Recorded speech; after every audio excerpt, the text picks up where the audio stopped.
All right, and I'm not going to, I already did the cutting and the interfacing this time, and I'll go over all the pieces. I will start out to say that I like to print out page 2, and I check off each of the pattern pieces as I cut them out on my list. And then I print out the pattern piece pages only, which is pages 10 through 14. There's a 1-inch square on each of those pattern piece pages. Measure that to make sure that each page printed out the correct size. And I will also note that there are stabilizer pieces and regular pattern pieces. So make sure you don't accidentally cut like your bottom panel out of the bottom panel stabilizer piece, or the side panels. I have the foam cut smaller. So that's something to pay attention to. Let's go over all the pieces that we have. So we have 4 zipper tabs, 2 lining, 2 exterior. Both are interfaced. For woven interfacing, I use Shapeflex SF101 from Pellon. I am using a vinyl for my exterior contrast. So I have 2 panels for my adjustable crossbody, which will sew into one. And if you have a piece of vinyl or fabric, whatever that you're using for your exterior contrast, that's long enough to make the strap, the adjustable strap out of one piece, that's fine. Don't cut it into two different sections.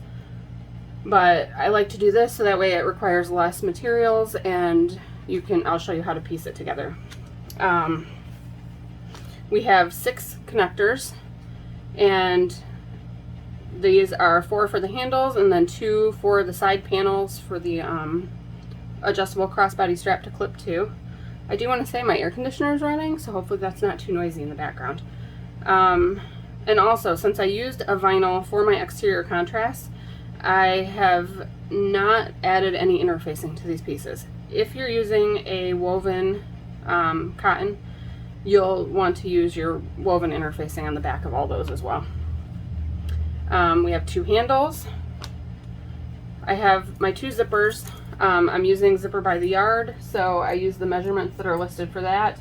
If you're using a finished zipper that you buy at the right size, the length on the package is the length of the teeth, and then it usually has like a 1/2 inch tail on each end.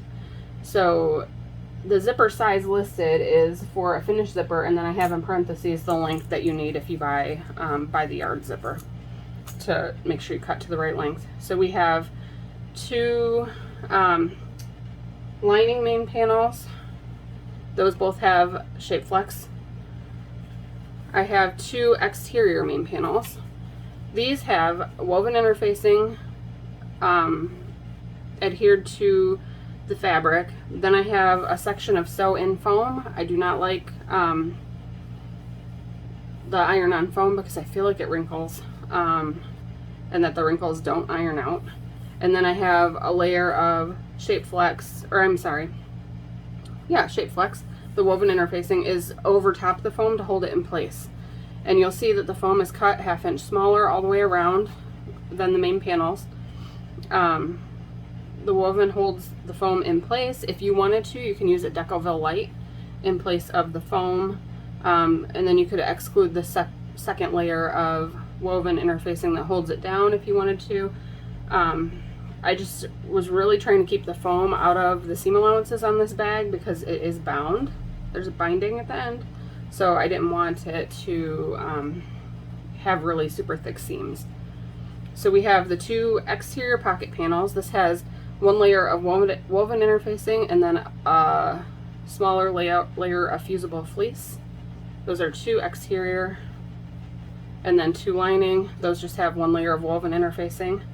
We have 2 bottom panels, 1 lining with a woven interfacing, and then 1 exterior, which is the exterior contrast. So I used my vinyl, and then there's a layer of Decoville Heavy, or you could use Peltex. There's a layer of foam, and then I held the foam in place with a layer of woven interfacing. Definitely try your vinyl. Most vinyl, in my experience, you can iron it from the wrong side. So definitely try in a scrap of your vinyl first before you do this and like melt your bottom panel. My 2 side panels, same process, woven interfacing, foam that's smaller, and then woven interfacing holding that in place. 2 lining side panels, and then my interior pocket panel. And did I already say, I think I said my 4 zipper tabs. Okay, so that's all of the pieces. Let's get started sewing. So on this bag first, we are going to make the handles. So let's get all that out of the way, because what's worse, when you finish a whole bag and you get to the end and then you have to make the handles, and I hate doing that. So move all this other stuff out of the way. So we have 2 handles. I'm going to, on the wrong side of them, we're going to mark a line directly down the center. I'm going to use my new pen. So I just got a new pen, seam ripper, chalk pencil actually, all from Mary Beth Made It. And I said I wanted like a galaxy look with my logo, and that's what I got, and that's really awesome. So on the wrong side of a handle, I'm going to mark the center. If you are using fabric, you could just press it in half to create the center line. So this is 2 inches in from the side.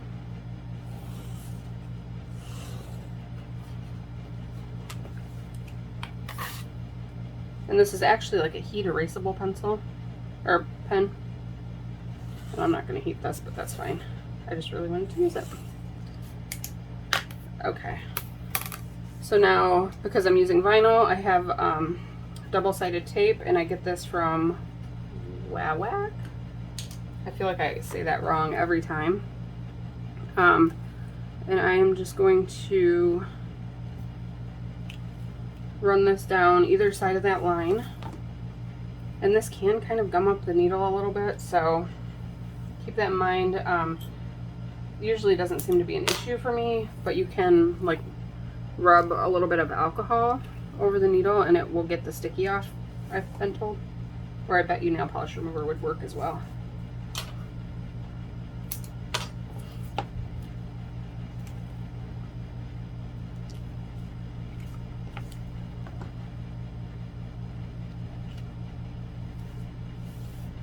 And I think on the Wawac website they call this leather, double-sided leather tape, possibly.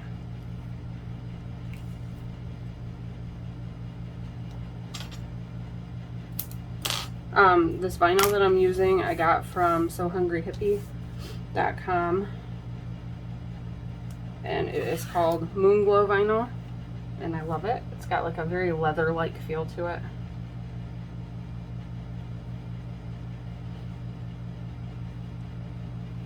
So then I'm just folding each of the long edges into that center line and pressing it down onto the tape. Repeat that with the other side. And I'm not meeting it directly in the center. If you leave a little gap, then it folds up easier. The handle will fold up easier.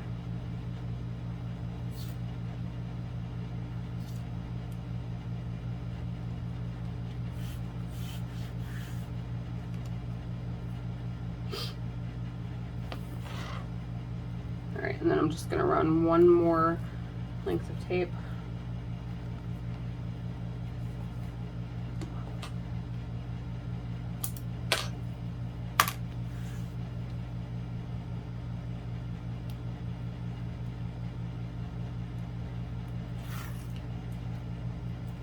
And then just fold it in half.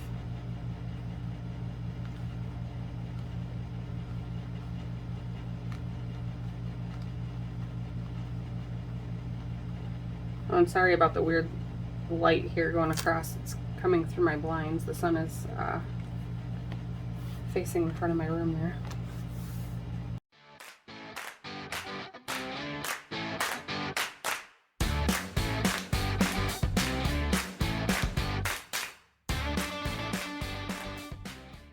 using a 1/8 inch seam allowance, and I have my sewing machine set on the longest stitch length, which is 5. I definitely, for top stitching, like to use a longer seam allowance, and especially when it's on vinyl or leather. If your sewing machine does longer than a 5 and you want to use that, go ahead, but definitely use a longer stitch length.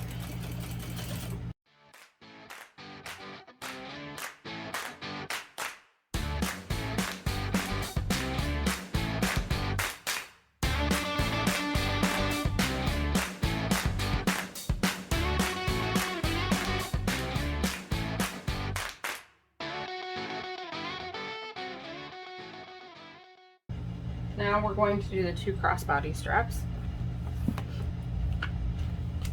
So with this, I'm going to place one strap right side up this way, or one piece of the strap, and then I'll place this one right side down so the right sides are together. And then you want to like pin this in place or clip it in place. Since I'm using vinyl, I won't pin it.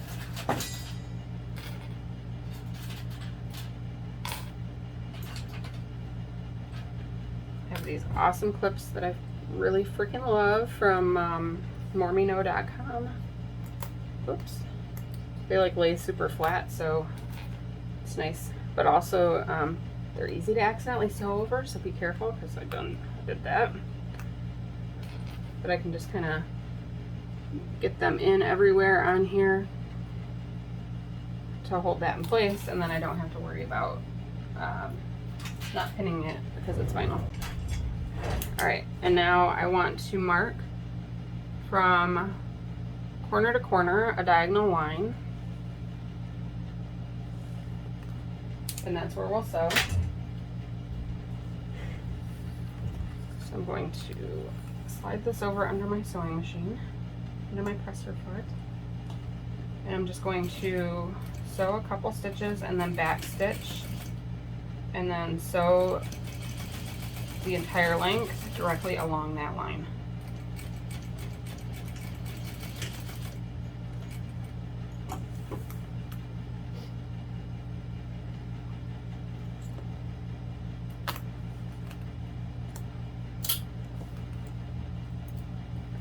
Alright.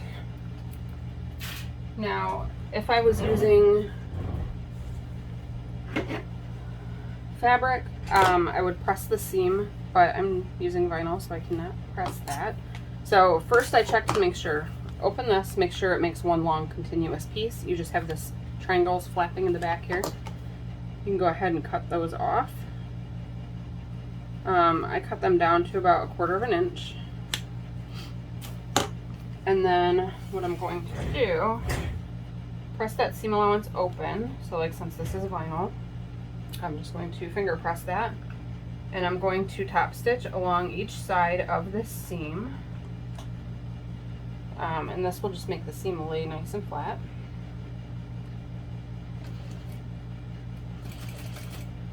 And I'm just using 1/8 inch seam allowance.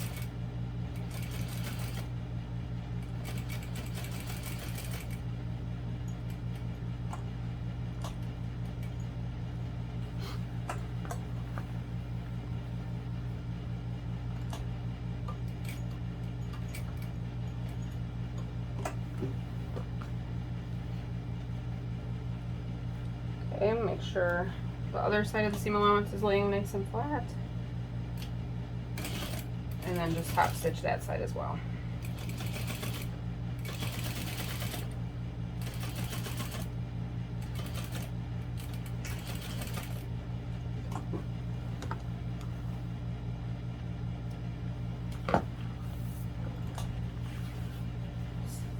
So then we have one long continuous piece that measures, let's see, how long is my 30 inches? So it's 30 inches to that point.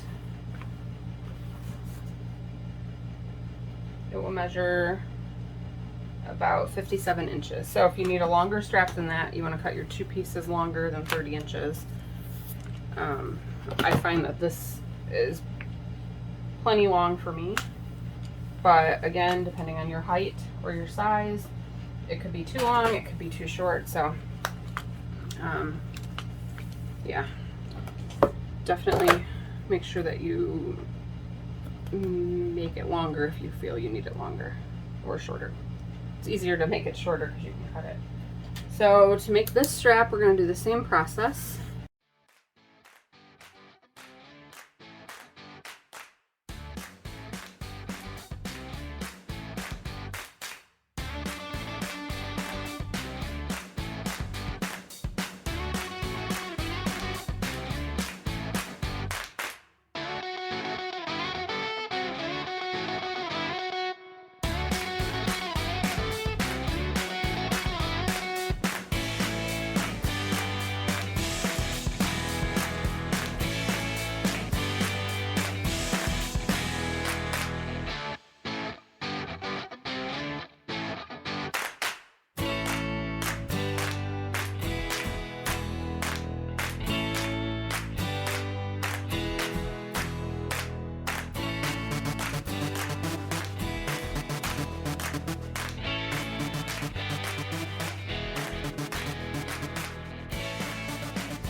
So what we're going to do right now, you would normally iron this, we're not because it's vinyl. We are going to press under one end by a 1/2 inch, then again by another inch, and then slip the center of an adjuster into that fold. I'm only folding it one time because this is vinyl, and I think I actually want it to be this way.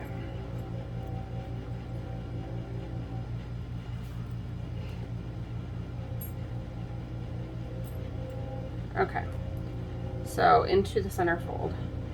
I'm going to now sew across here as close as I can to the hardware.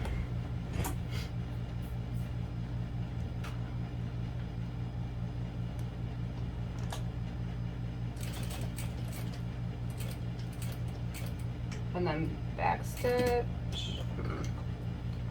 The sewing machine does not like to back stitch on thick areas. So what I'm going to do is turn it the other direction and just stitch straight across again. Back stitching without back stitching. And I'm going to go across one more time.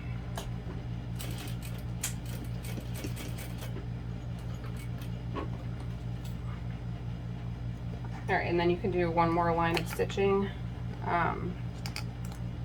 just for a little added security if you want to. Now I want to slide one swivel clip onto the strap, onto the other end.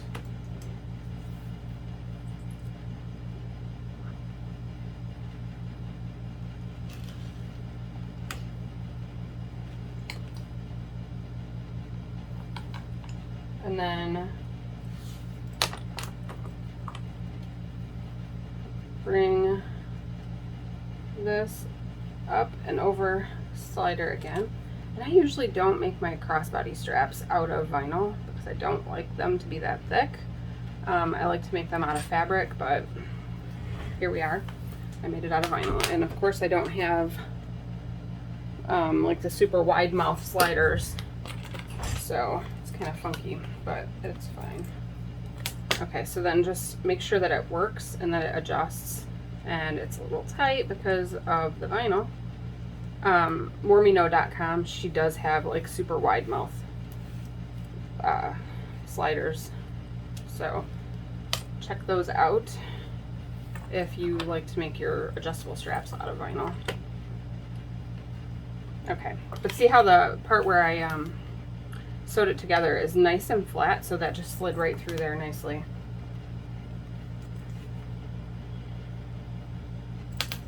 Okay, and then onto the other end.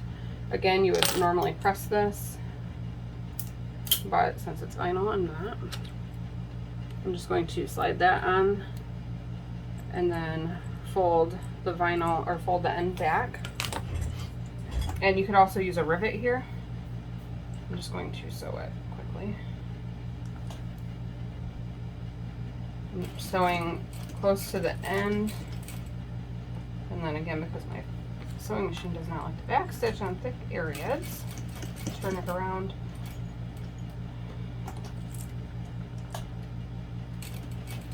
So anyway, I definitely still think this might be my year to get a walking foot. I think I'm due for an upgrade. I've used this machine for, I don't know, a long time now. I want to say like at least 6 or 7 years. I don't know if that's right. It's been a while. I think I'm ready. I think I'm pretty serious about this bag making thing now, right? So, all right. I found different methods that I can use to make it work for me. So that's great. It's been a good machine, but I definitely think I'm ready for something a little more heavy duty. I really want to sew leather bags, and this machine cannot really handle like thicker leather, so. And it's not made to, so that's nothing wrong with the machine, but. All right, so the strap is done. I'm just going to kind of roll that up and set it aside. All right, now we're going to make our connectors. And this will be the same process. Oh, pretty much as the handles. So I'm just going to flip them all. We're going to make a mark down the center of the back side of each connector.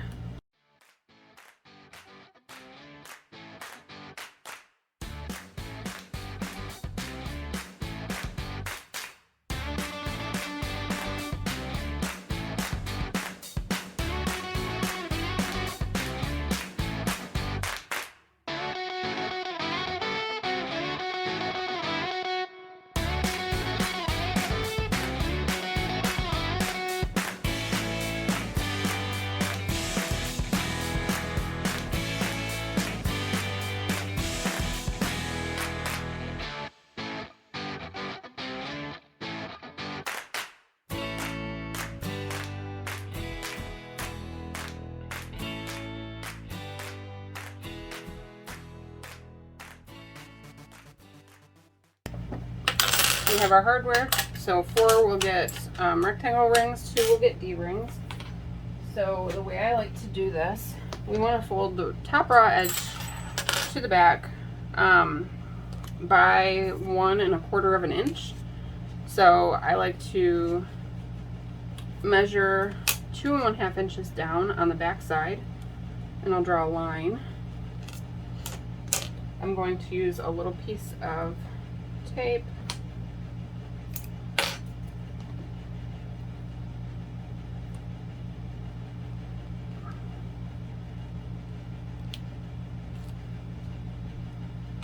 Slide on a piece of hardware, and then I just fold the top of the connector down to that line, and that's 1 1/4 inches. So if it's 1 inch, then I would draw the line 2 inches down, just double whatever amount it is that you're folding to the back. And that's just the easiest way for me. So we're going to repeat that with all 5 of these.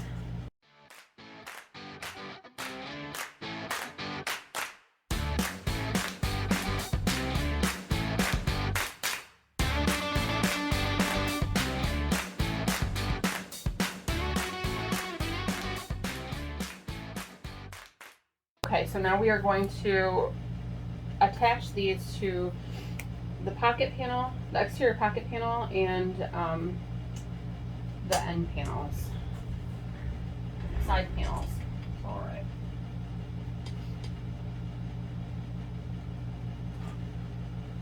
So here are 2 pocket panels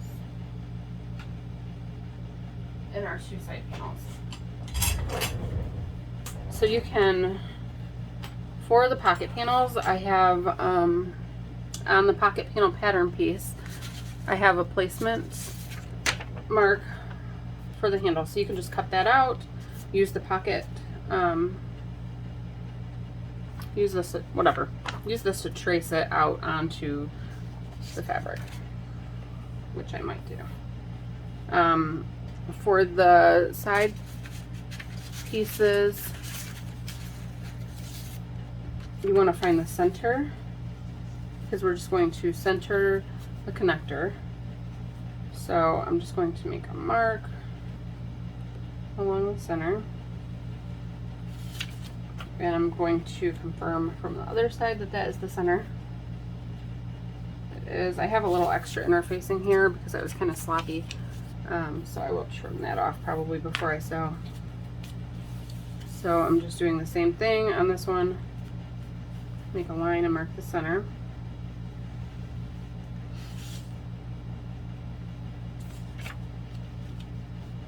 And confirm.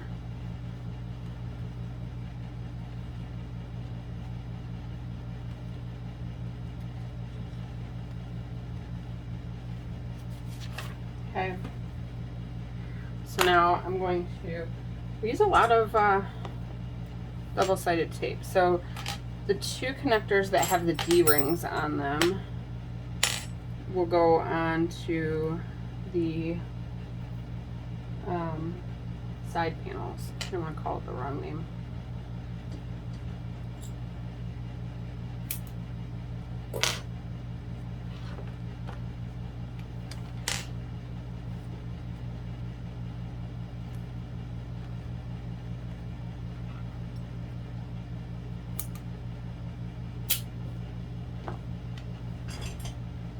So just stick that down really well.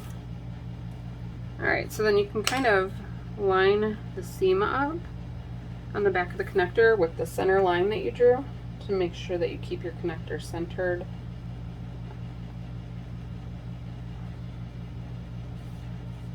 All the way. Alright, and then I just like to press that down really well, so I'm going to kind of use this ruler and give it a good push so it's stuck in place, and then I'm just going to make sure that it's not off. Like here it was like a little bit not straight in the one part, so I'm going to fix that and make sure it looks centered. So it's 2.5 inches from the edge on that side, 2.5 on this side. Looks good, so I can go ahead and sew that in place.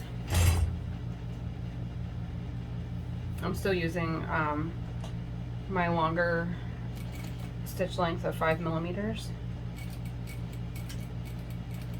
And I'm just going to start at the bottom of one side and sew all the way up to the hardware.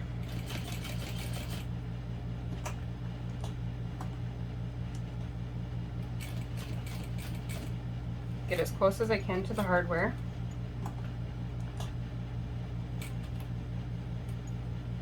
And stitch directly beneath the hardware.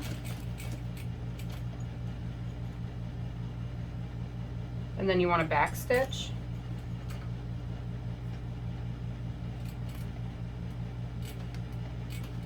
Trying to get it in the same hole since it's a vinyl. And stitch across again. And then rotate and sew down this side.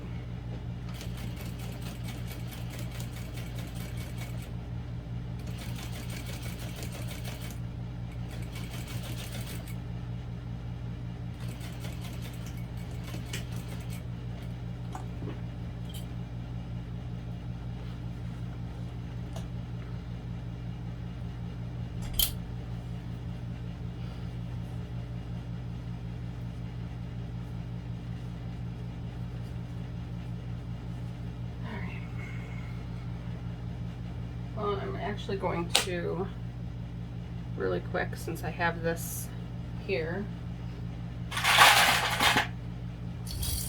after you sew the connectors onto the side panels, you want to baste this exterior side panel and the lining side panel wrong sides together.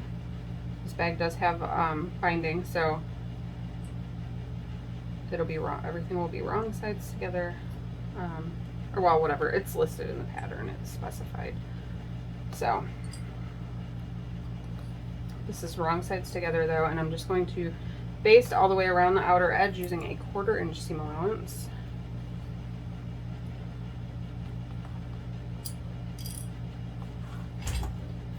And you can, again, use a long stitch length for this since you're just basting.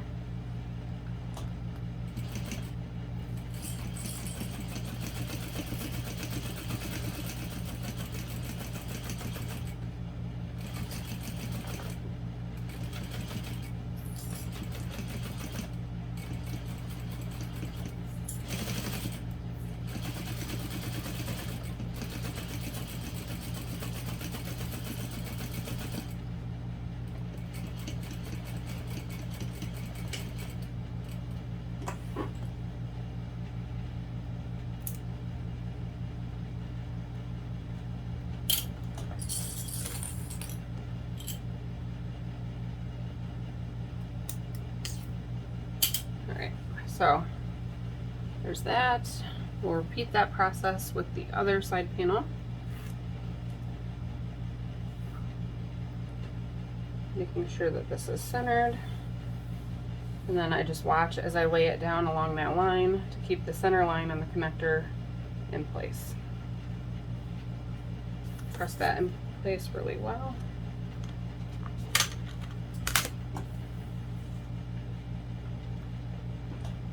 And now I'm just sewing this on.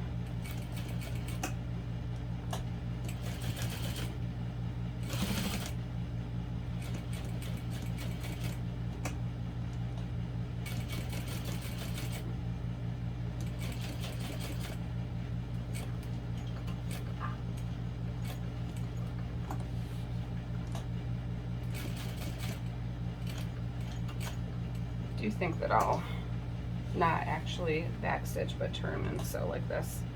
I just realized that I have only one more needle for my sewing machine, and of course industrial needles, I can't buy them anywhere, so I have to order them. So it'd be a problem if I break my last 2 needles because I'm backstitching through thick fabrics, knowing that my machine doesn't do well with that and I can't get any more. And I really need to get this video done. So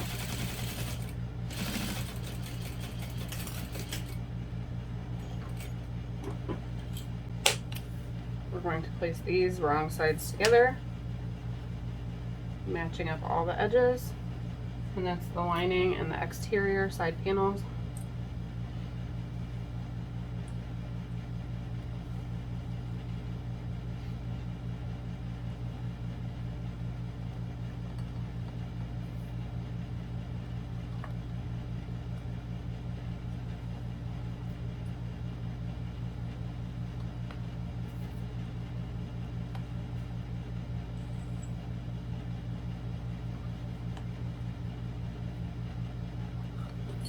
And then we'll just baste that in place, baste them together using a 1/4 inch seam allowance.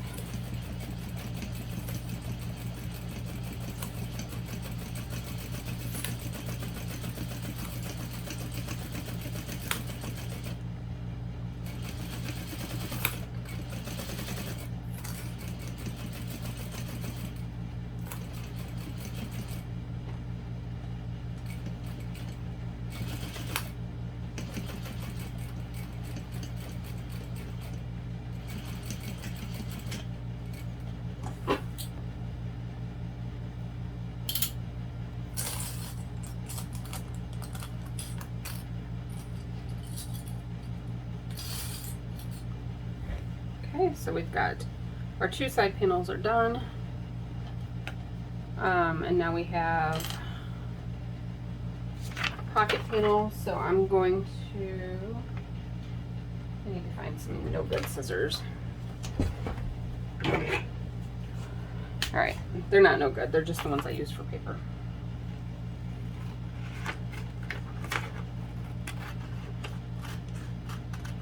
So I'm just cutting the handle placement mark out on the pattern piece. Or I'm sorry, the connector placement.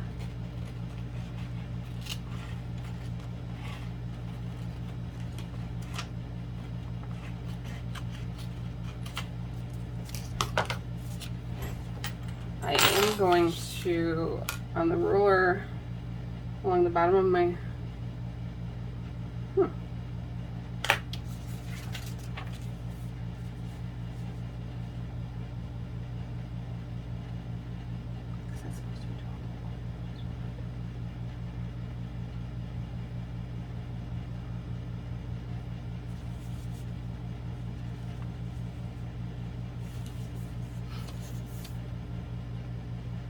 okay, you know what? Don't use that ruler. Not using that ruler. It's not right.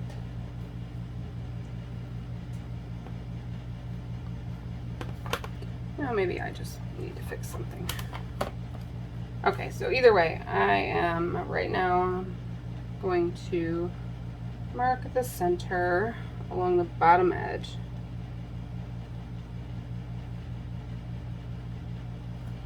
Okay, and this is heat erasable pen, but I still don't want to like put it across the front of my bag, and if it's really cold it shows back up or whatever, so keep that in mind. Alright, so now I have this in place. I have my center marked. I'm just going to lightly mark my handle placement, my connector placement.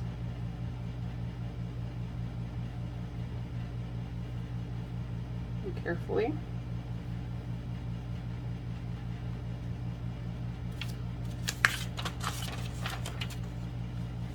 And then again on this side.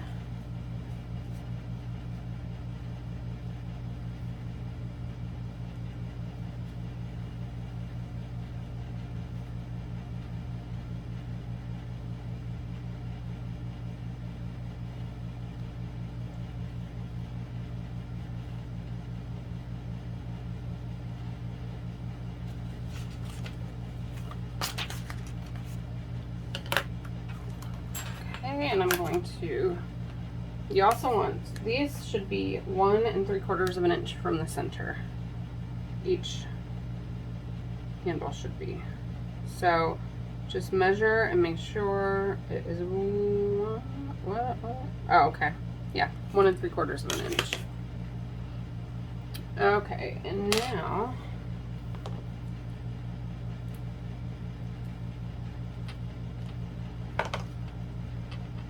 tape up the back side of 2 connectors.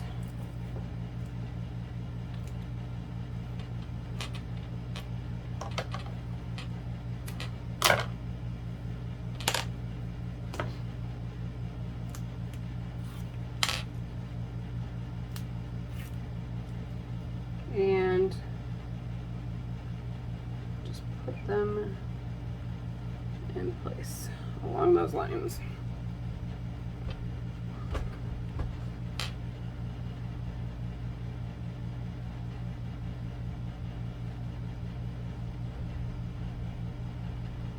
If you don't want to mark on your bag, you can always just measure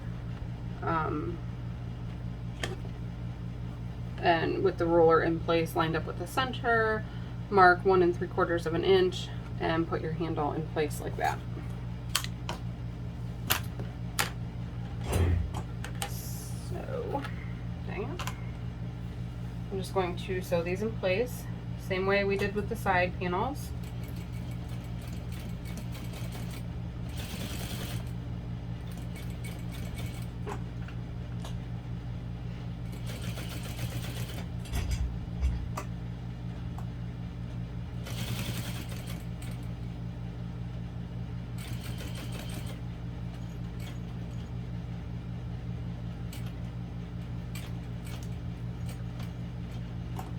Getting as close as I can to beneath the hardware. Hit it.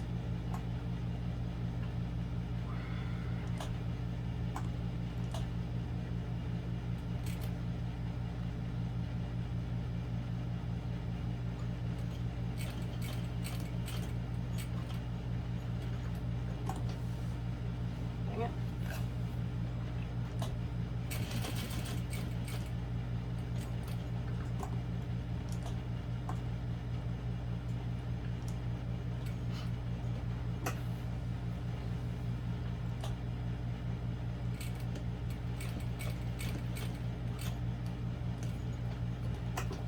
Okay, so at least I can teach you guys how to improvise if your sewing machine, like mine, doesn't like to sew or backstitch anyway through thick areas. Now you can see what I do.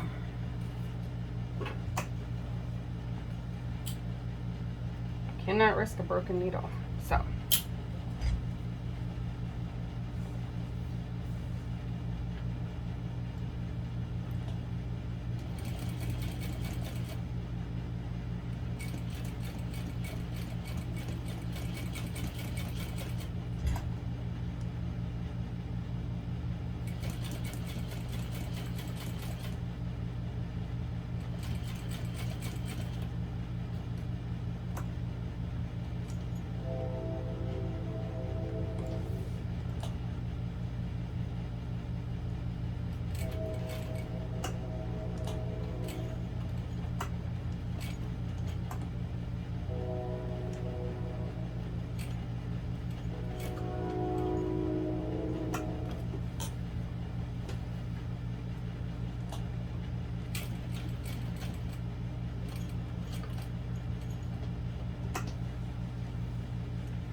Alright, I'm back and I magically have all of the connectors attached now.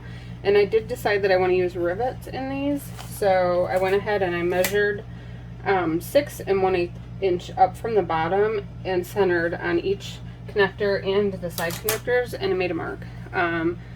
You might want to note that if you want to use rivets, you might want to do it before you attach your lining panels to the side panels.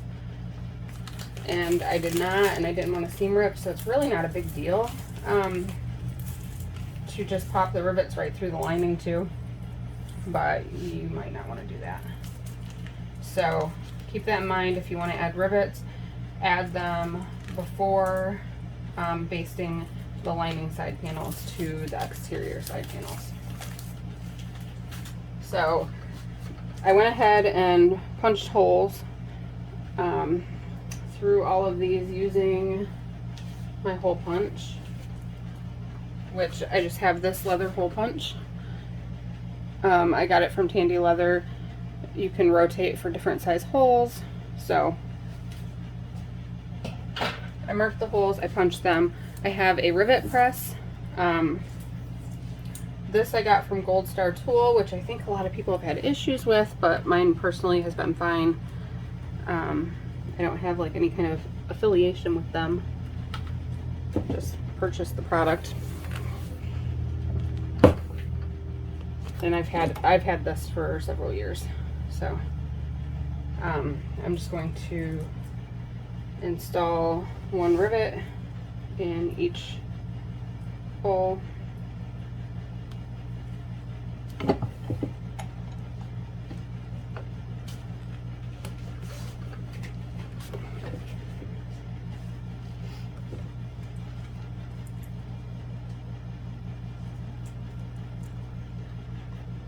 And this does help to secure them, but it also is kind of just aesthetically pleasing. I like the look of it. So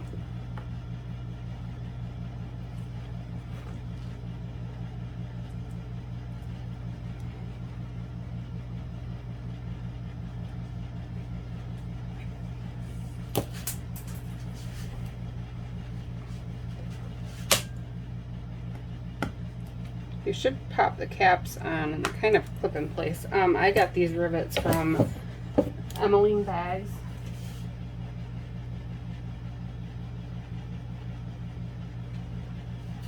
Sorry, Emmeline, and they're medium 50 pack, 9 millimeters by 8 millimeters.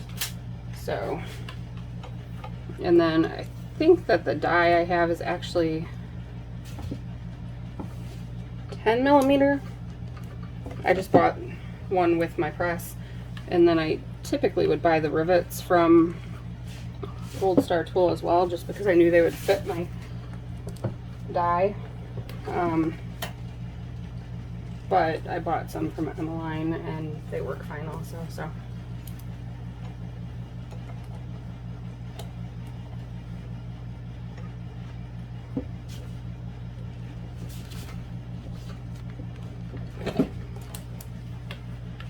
One more, and then I'll probably use rivets to attach my handles at the end as well.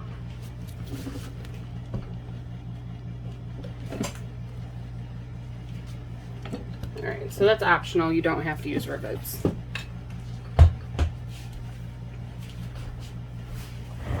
Okay, so we are done with step 7 and step 8. Step 9, we want to install the magnetic snaps. So I can set all of these pieces aside. We are going to install the magnetic snaps into the lining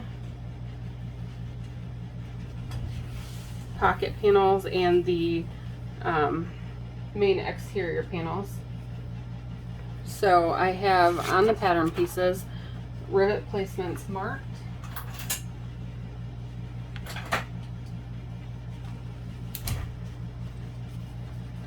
So I'm just going to line my pattern piece up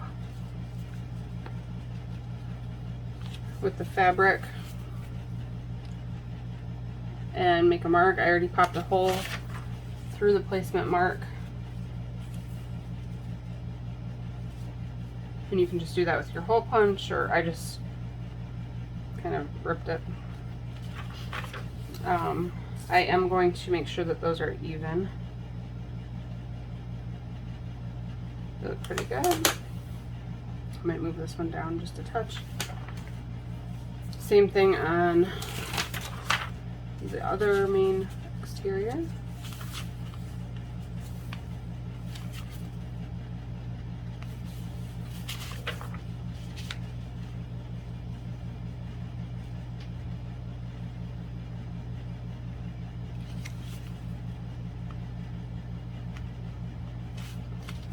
Okay, and then the lining pocket panels,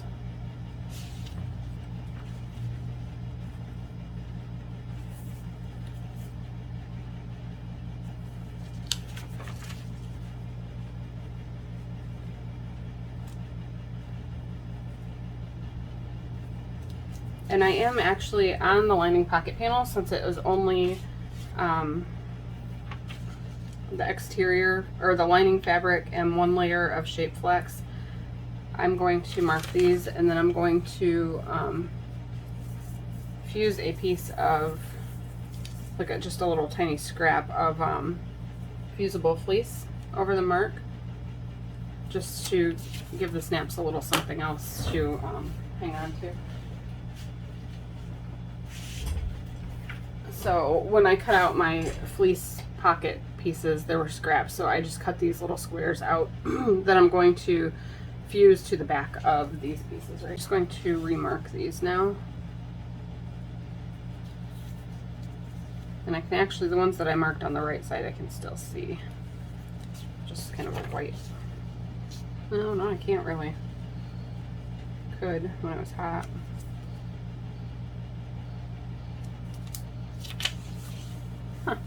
So that's good to know. This marking pen from Mary Beth Made It like erased completely. Like when it first was hot, I could still see like a slight white mark. I can see one there. But it seemed like as it cooled down, it kind of disappeared completely. Alright, so there are my marks. Okay, so I'm just going to take one washer and I'll center my placement dot in the center of the washer, and then make the marks for the prongs on each of these panels.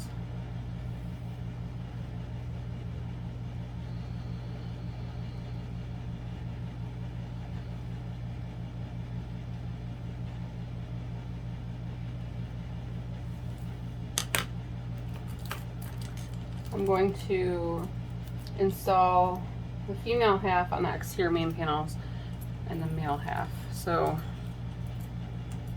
I feel like there should be more different terms maybe for that, but the male half is the one with the side that pokes out.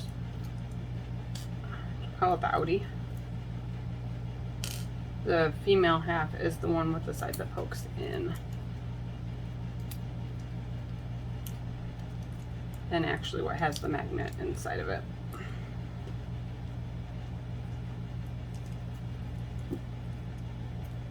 So I'm taking my seam ripper, also from Mary Beth Made It. I'm just going to pop it through and just very carefully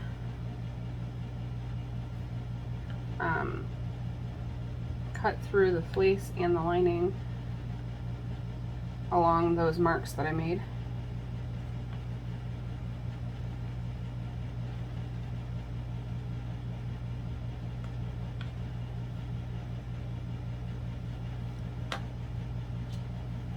Alright, I'm going to install snaps on each of those, place a washer on the back. I like to press my washers open, personal preference. And I will say here also, I know that some people will place a piece of duct tape over the back of the snaps, and that's just one extra layer to keep everything inside from coming undone or from rubbing through the other fabric. The other side of this will be up against the fleece, so I think that it doesn't really matter. And honestly, I don't know how well duct tape holds up inside of a bag over time. But, alright, from the right side, oops, I didn't cut through all the way on this one.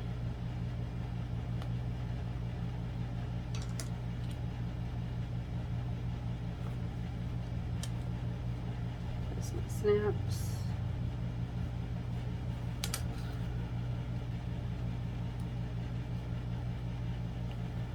And then I just make sure I really get those prongs nice and flat.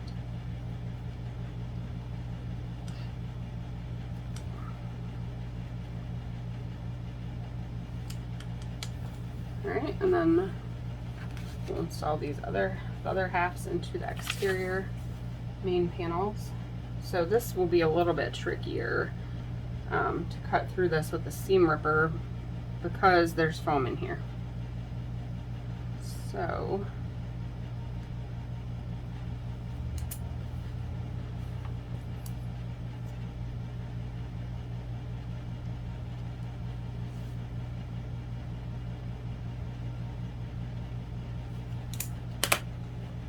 I think I have my Tula Pink seam ripper. I'm going to use that for this just so I can get down through the whole foam layer as well.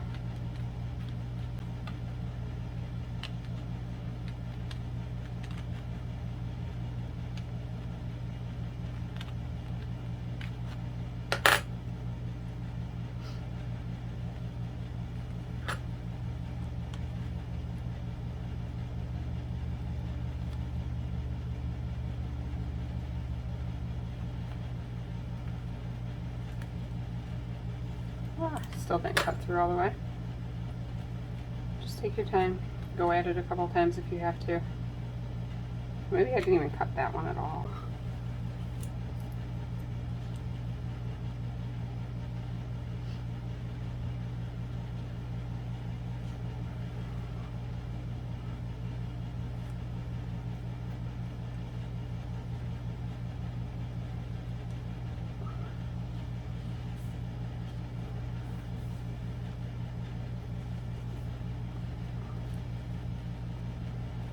Okay, and then this panel,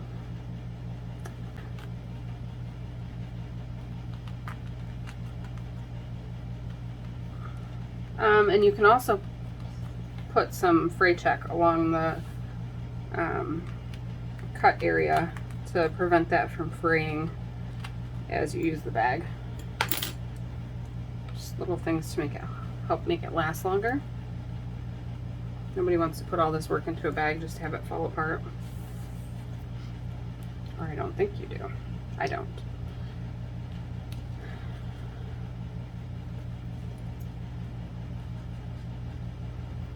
Okay.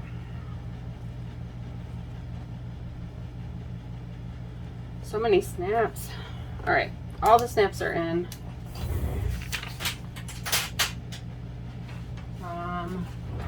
I'm going to really quick take my lining panels and just make sure that the snaps line up, they fit in place, and that everything seems right, because if you need to fix anything, you're gonna want to do it right now. So all of my snaps clip, the panel seems centered. It will be taller, that's fine, but everything else should kind of line up right, so it seems good. Okay. So now, let's set these main panels aside for a moment. We want to take the exterior pocket panels that have the straps attached. I'm just going to flip the hardware down so it's not in my way.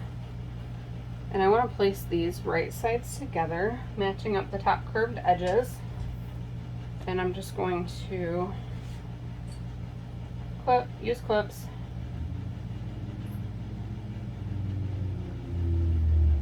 to hold these together all the way around the top. I'm kind of part way down the sides, but we're not sewing all the way down the sides right now, so. I feel like we're finally getting to the like more fun part. Everything up to this point was more like prep work, making handles and attaching connectors, and like you can't even see what the bag's gonna look like yet from that. So, least exciting things first, I guess.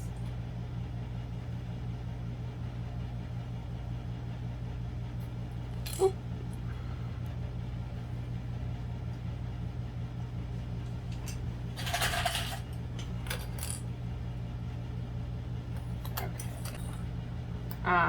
I'm using a shorter stitch length for this. I put it at 3. Oh, I do want to point out also that I don't recommend, I mean, if your machine can handle it, then go ahead. And this bag looks awesome made out of all vinyl, but it's going to be a lot, and it'll have a lot of thickness when you get to the end. So just make sure that if you choose to do that, that your machine can handle it. So right now we're going to sew starting here using a 1/2 inch seam allowance up around the top, down around the other curve, and then come off the side here at the other angled edge. And this is all using a 1/2 inch seam allowance, and I back stitch at the start and stop.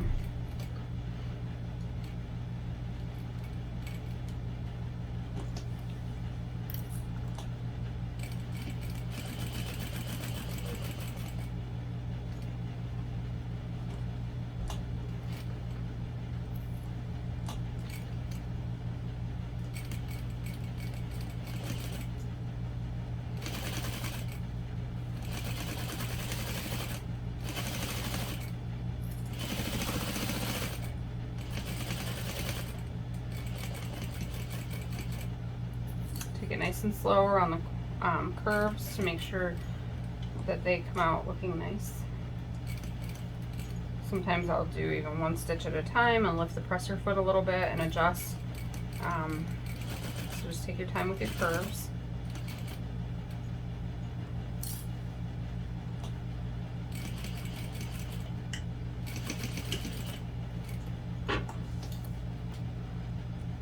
Okay, we'll repeat that.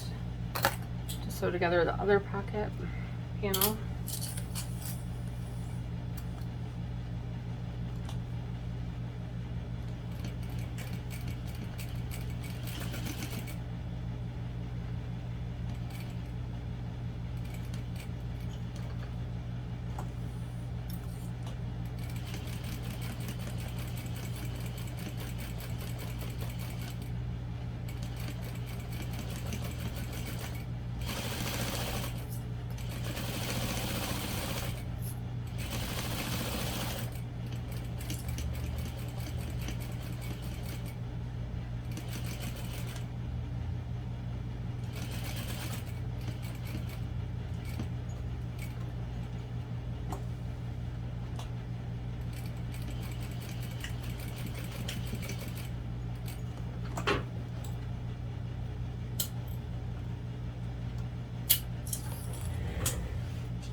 Once you've sewn around the top, we want to go ahead and trim the seam allowance down to about 1/8 of an inch, only along the portion where you've sewn.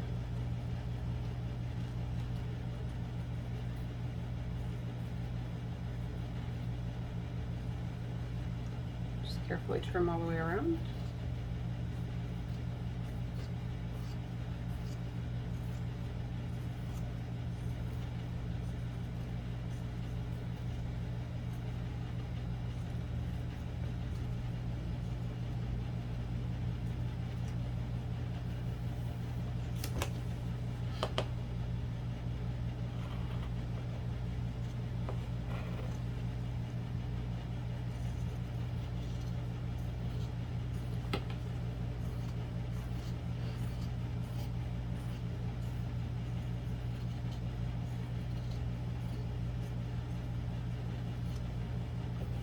Okay, you can also clip into each of these inner corner parts a little bit.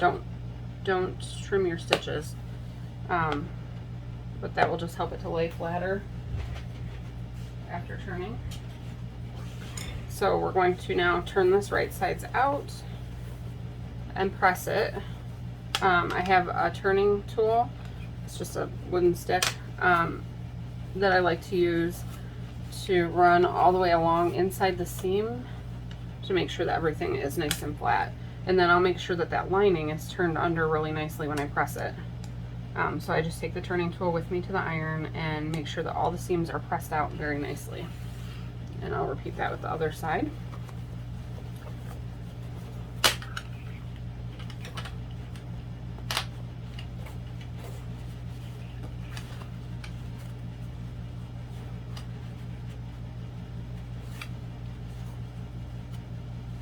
Alright, so just like that, and then I'm going to press this really well. Okay, so those are both pressed really nicely, and now you want to top stitch, and again I'm increasing my stitch length. I have it at 4.5 right now.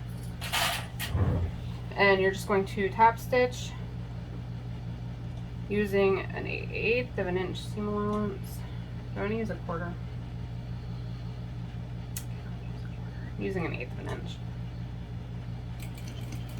And I increased my seam allowance to my stitch length, I'm sorry, to 4.5.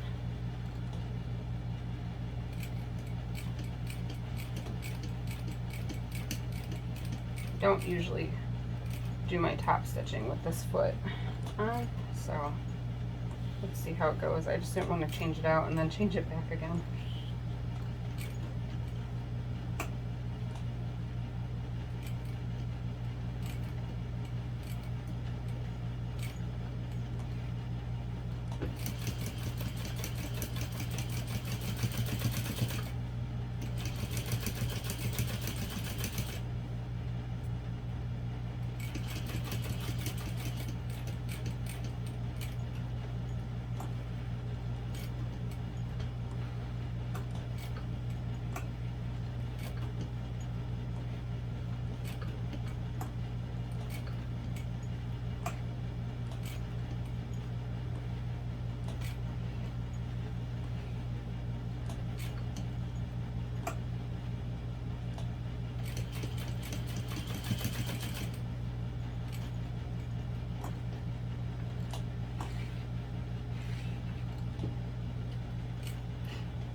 Alright, and we'll repeat that with the other side, or the other pocket panel.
going to set these aside,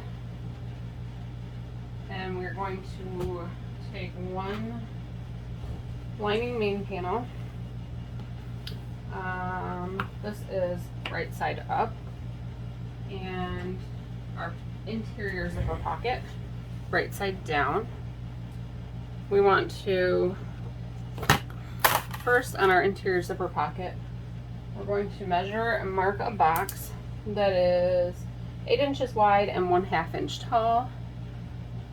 It's 1 inch down from the top of the interior zipper pocket and 1/2 inch in from each edge. Did I say 1 inch? 1 inch. Okay, and then 1/2 inch down from that line, we're going to draw another line.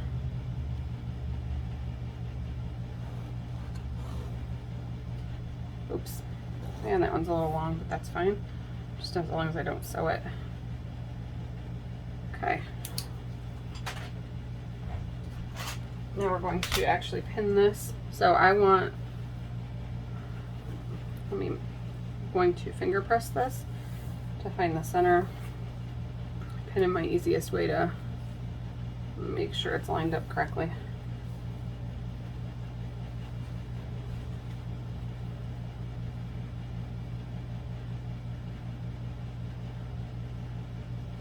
Alright, and I want this to be 1 inch down from the top. 1 inch in from each side, which would be centered. Okay, and then I'm just going to, I will probably step on that later.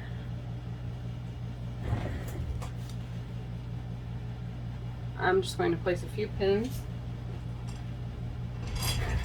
to hold these panels together.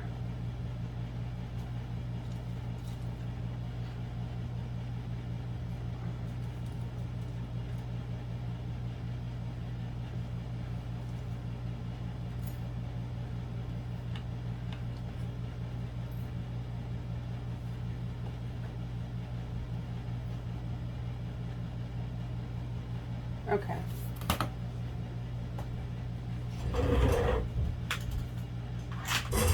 Now I'm going to use a shorter stitch length, like 2.5, and I'm just going to sew directly over the box that I drew.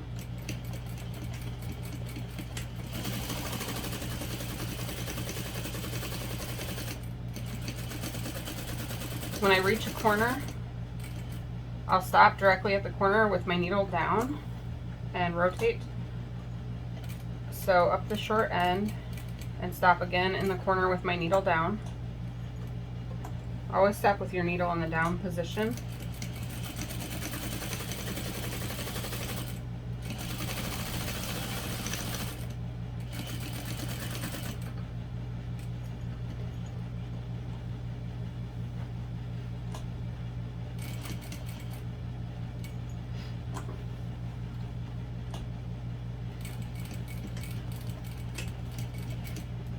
Alright, and I always back stitch. That's pretty typical unless I'm like top stitching or I don't know. Certain situations I guess I don't back stitch, but most of the time I do. It never can hurt to back stitch, so. Alright, remove all the pins. So now I'm going to draw a line directly down the center of this box.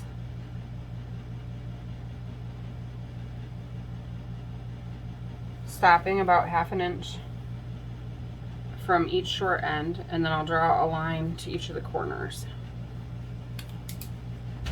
So now I just want to take my scissors, or you can use a rotary cutter, and I'm just going to cut through both layers directly along that line and up to each corner, being very careful not to cut through the stitching.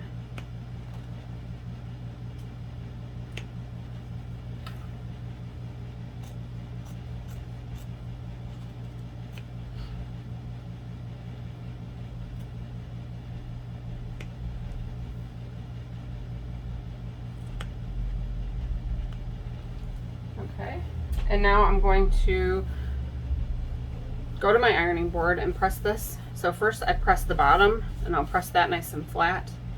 And then I'll take the top and press it down and press that nice and flat. Repeat with the sides. And then I pull the entire pocket through to the other side and press it so it's nice and flat and wrong sides together. So my box is pressed nice and flat. I have this as my interior zipper. So I'm going to use tape along each side of the box.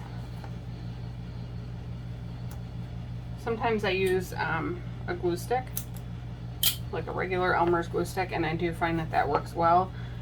Since I'm using a number 5 zipper for my lining zipper, it's a little heavier and the glue stick doesn't like to hold it as well. So I don't always use a number 5 zipper for the interior zipper. I'll use like a general all-purpose zipper. But the bag I'm currently using, I did use a number 5 pull for the interior zipper pocket, and I really like it because it's easy to reach in and grab onto the pull. It's bigger. So I'm just now centering the zipper in that hole. So I'll just look at it from the other side to make sure it's centered from top to bottom. And I only took the tape off of the top half right now so that I can get that lined up nicely, and then take the tape off the other half. It's easier that way.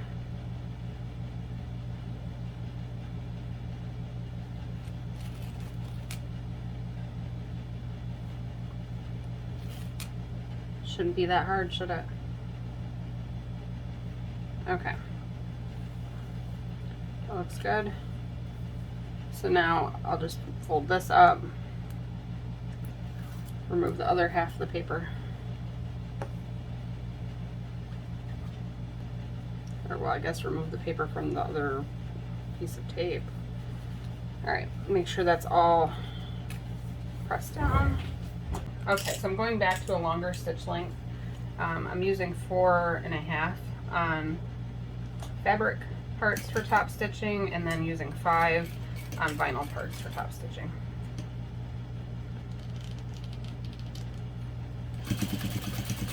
And I'm just going to sew all the way around this box. When I get to the corners, stop with your needle down and pivot.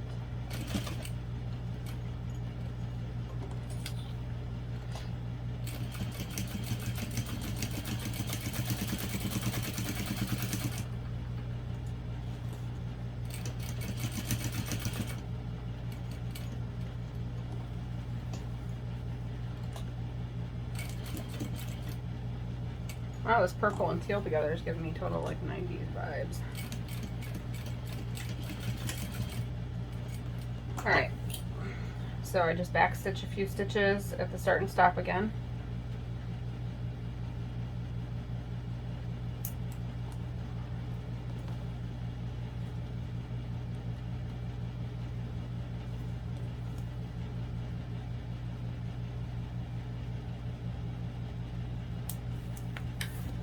Okay, and now this will be a little bit different than most of my other bags because we're not turning this through the pocket. So I'm just going to press this in half real quick. Alright, so I just brought the top or the bottom edge of the pocket up to meet the top raw edge. And now I'm just clipping the 2 layers together so the fold is at the bottom of the pocket.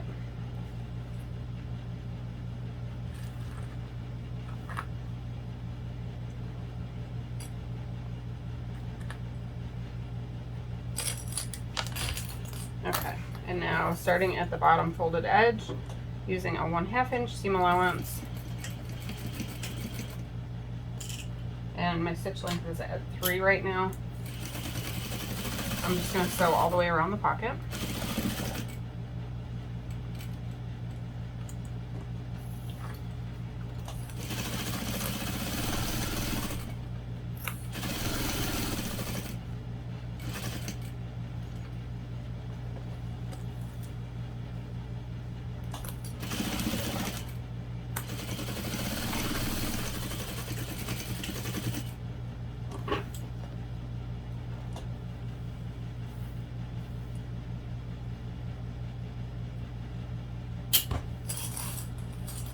Okay, now we are to step 16.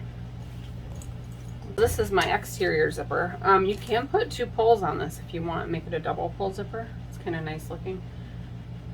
Not necessary, but. Alright, so on the wrong side of the zipper, we'll place 1 lining tab. And you want to match up the 1 1/4 inch edge to the end of the zipper. And then 1 exterior tab on the other side. I'm just going to clip these in place.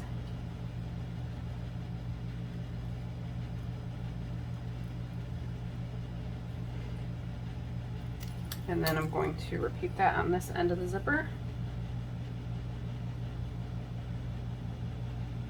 And this I find important just, again, to keep the zipper out of that seam allowance because you are binding it. And we want the least amount of bulk in there as possible. So, alright, I'm going to sew these using a 1/2 inch seam allowance from the short end of the zipper. And my stitch length is still on 3.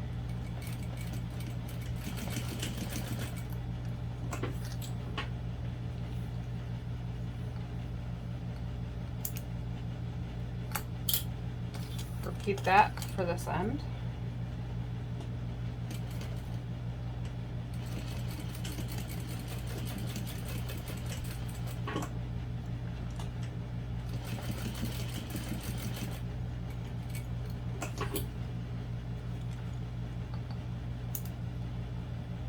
Okay, now we'll press both of the tabs away from the zipper and wrong sides together.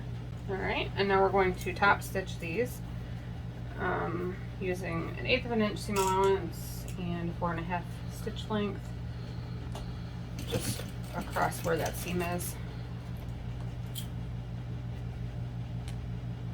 Or I guess not across, but along the seam.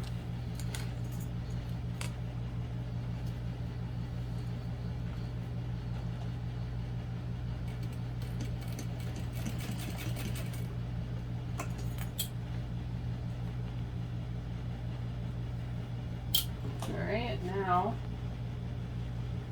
we want one of our main panels that has the snaps attached. We're going to place that right side up, place the zipper right side down, and we want the pull to be closing to the left. And I'm just going to clip this in place.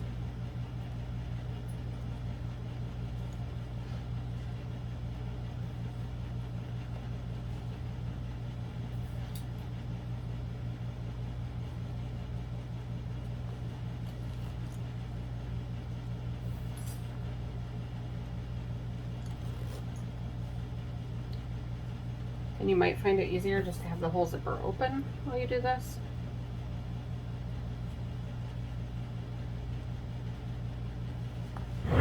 And I'm going to use a 1/4 inch seam allowance for this step.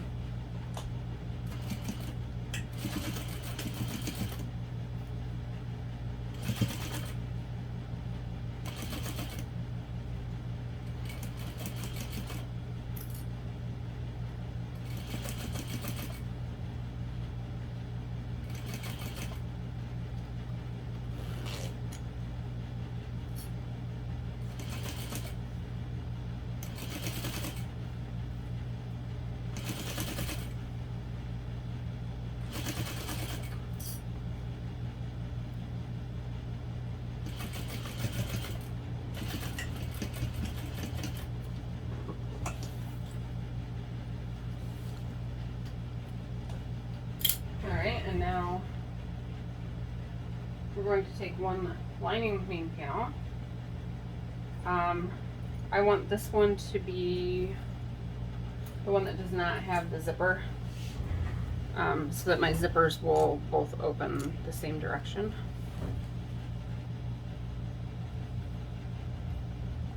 We're going to clip this in place right along the top. I'm actually going to do it so that the main panel will be facing up. Or I mean the exterior. The wrong side of the exterior will be facing up. I don't know why. I guess that doesn't actually matter. So whatever way you want. Just pay attention to where your zipper pull is, because we'll have to move that out of the way when we get to that point. And you're going to use here a 3/8 inch seam allowance, so I can see my 1/4 inch stitching from basting the zipper in place, and I'm just sewing directly next to that, 1/8 of an inch away from that, all the way along the zipper.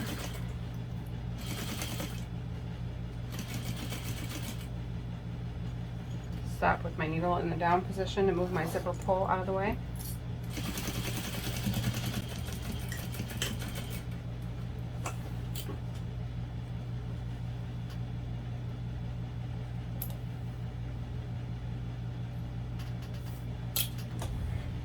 Now I'm going to press the seam allowance, or press both panels away from, and now I'm going to top stitch here using 1/8 of an inch seam allowance. My seam, or my stitch length, is at 4.5, and I'm sewing through the exterior, the foam, the lining, the zipper.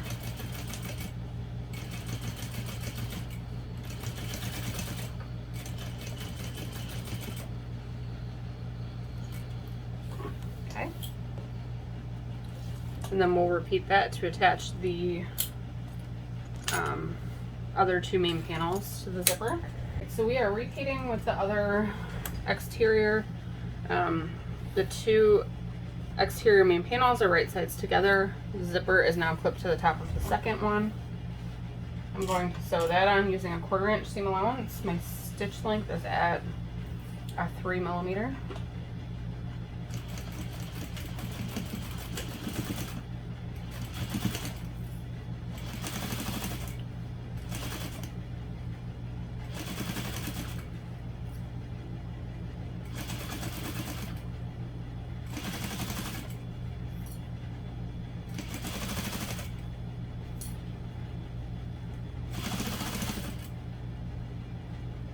Alright, when I get close to the zipper pull, stop with my needle down and move the zipper out of the way.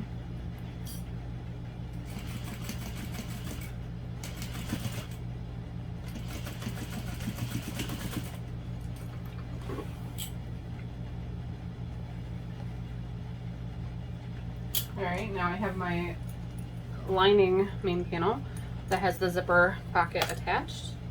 Okay, it's going to be like this. Right sides together with the other lining panel.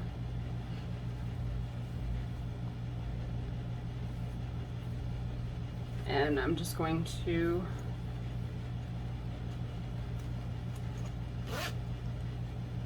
clip in place all the way along this top, and I'm going to sew from this side of the exterior main panel so that I can follow that 1/4 inch seam allowance I used and just sew 1/8 of an inch inside of that.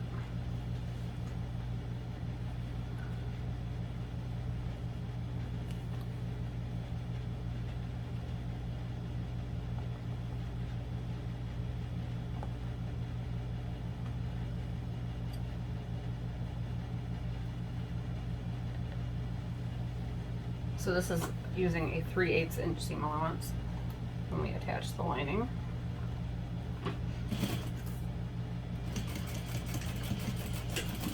And just keep in mind where your zipper pull is, because you'll have to move that out of the way again.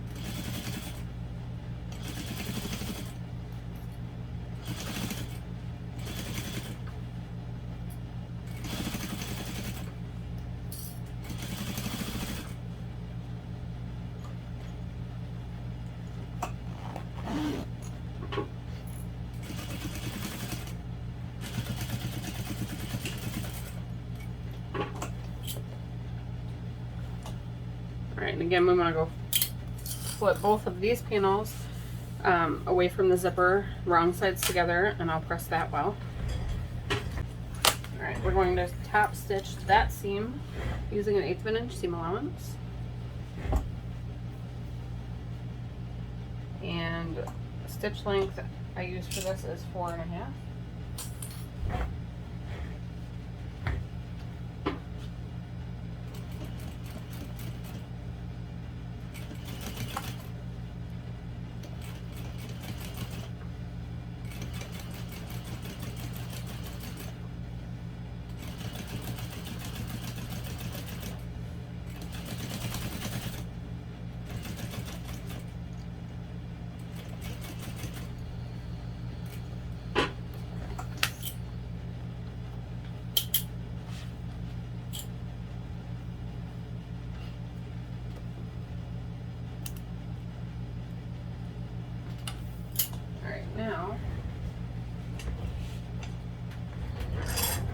we want to take the pocket panels, place one lining side down,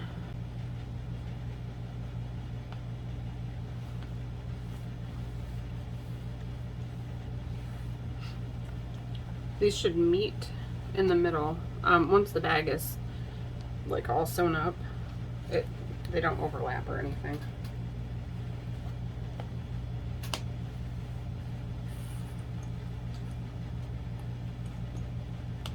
Okay.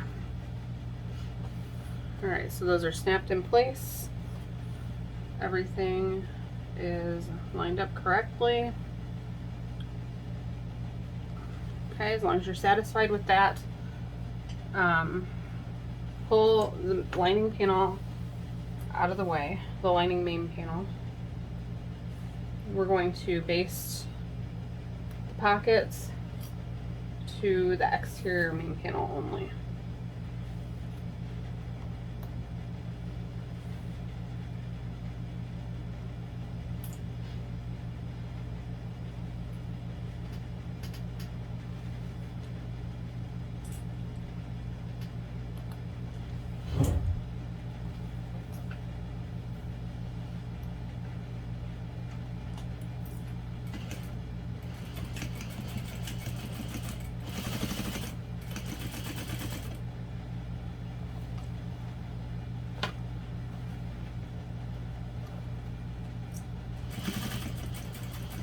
I'm using a 1/4 inch seam allowance for basting.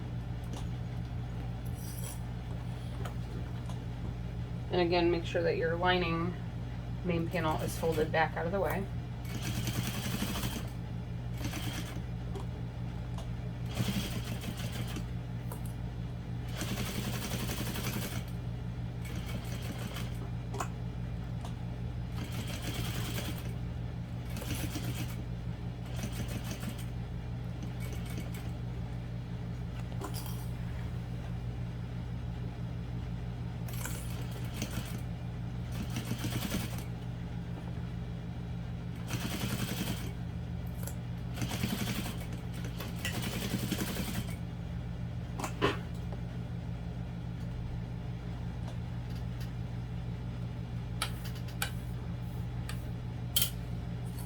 Alright, and then again on the other side, fold the lining panels back out of the way.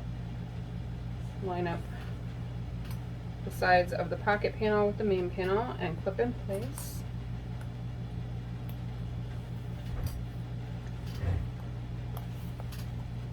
Along the sides and bottom.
Exterior contrast of bottom panel. And again, make sure that your lining main panels are folded back out of the way. We are going to clip this in place, matching one long straight edge of the bottom panel to the bottom straight edge .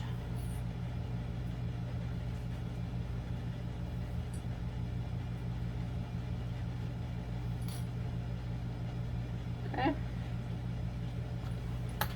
Now I'm going to switch back to a slightly shorter stitch length. I'll use 3.5 since I'm sewing through the vinyl here too. Again, make sure that your lining main panel is folded back out of the way. And this will be a 1/2 inch seam allowance. And you should be sewing right next to that Decoville Heavy and Foam that is adhered to the bottom panel.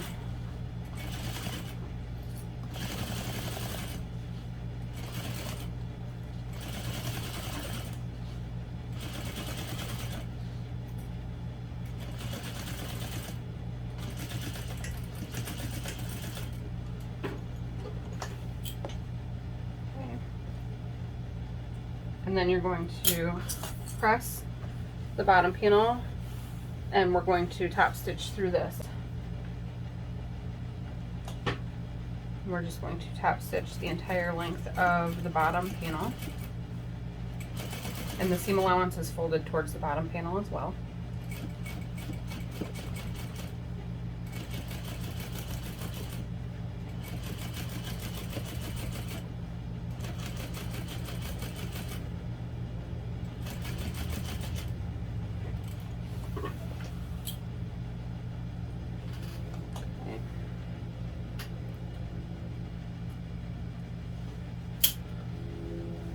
Alright, and then we're going to repeat that on the other side.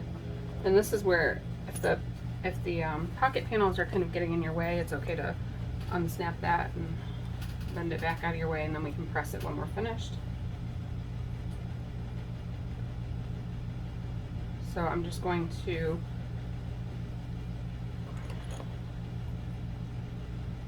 pin that together, sorry, or clip it, whatever. Clipping the other side of the bottom panel to the other exterior main panel with the pocket panel attached.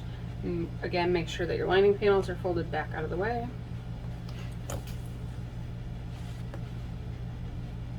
Don't be afraid to kind of squish it up if you need to. Okay, and this again will be a 1/2 inch seam allowance, and I'm using a 3.5 stitch length.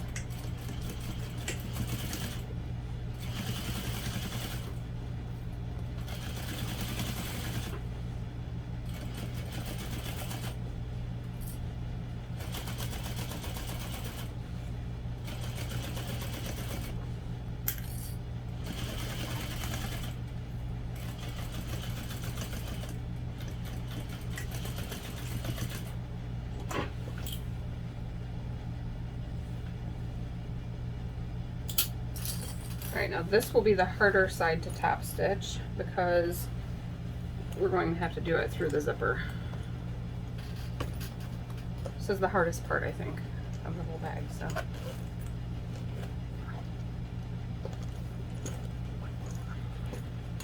unsnap your pocket panels, unzip the zipper. The seam allowance should be pressed toward the bottom panel, and I'm just going to kind of maneuver the whole bag under the presser foot so that I can get the presser foot into the hole created by opening the zipper. I'm changing my stitch length back to a 5, and let me see if I can find my tail thread here, my thread tail. It's a little hard to see what I'm doing in there.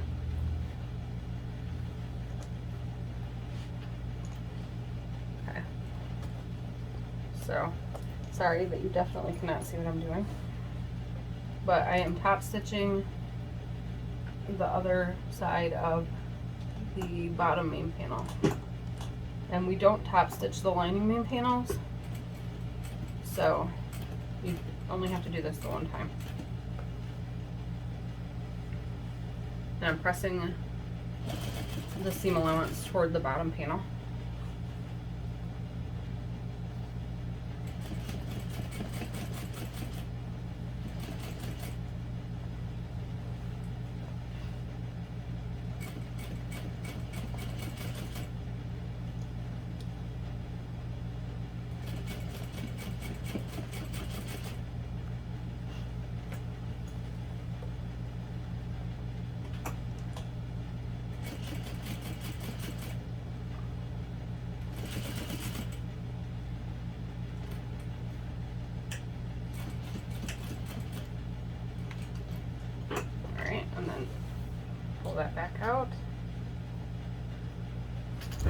then trim the threads. So that's probably the worst part of the whole bag. And that's not that bad, right?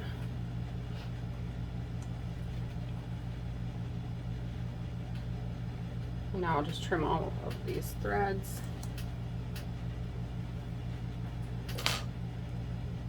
Okay. So now we're going to repeat this process with the lining bottom panel, but we're not going to top stitch it.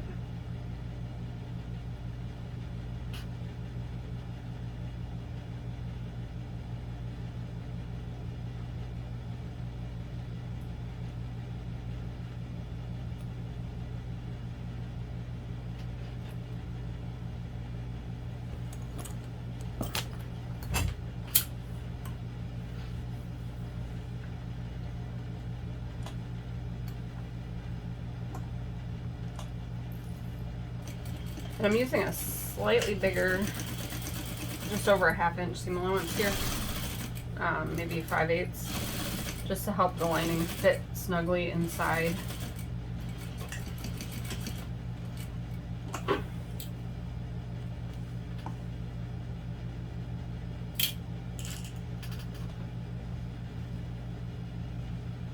I'm not going to top stitch, but I'm going to press.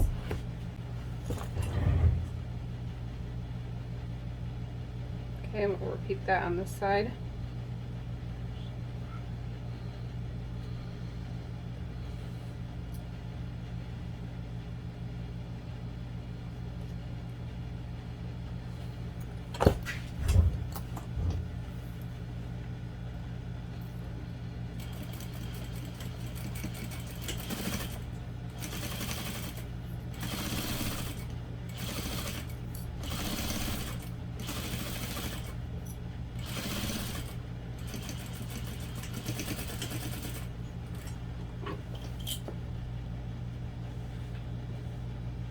Okay, and now I'm going to press this seam also.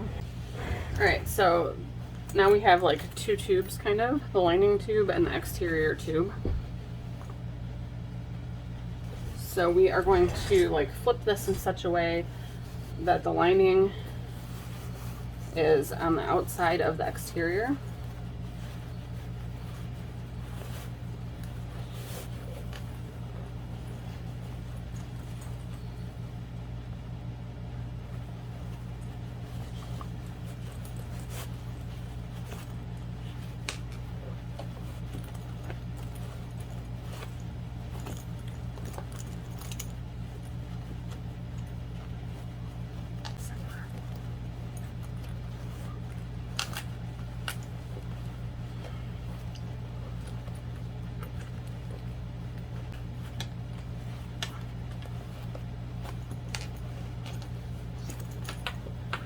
Okay. So there's a little glimpse of what our finished bag will look like too, even though it's a wrinkly mess right now. Okay, so I am just going to clip around the sides. I think I will have it in the instructions to do it with the exterior side out because I think that's just easier. So I'm lining up the seams of the bottom panels.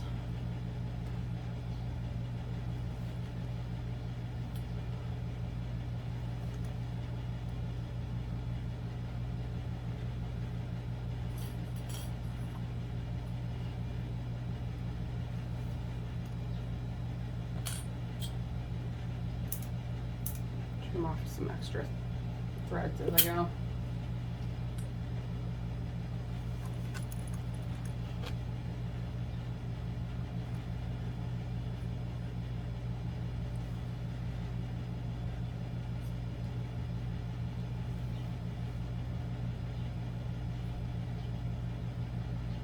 Okay. Now we're going to baste this together, and I'll just use a 1/4 inch seam allowance for that. And you can use your longest stitch length.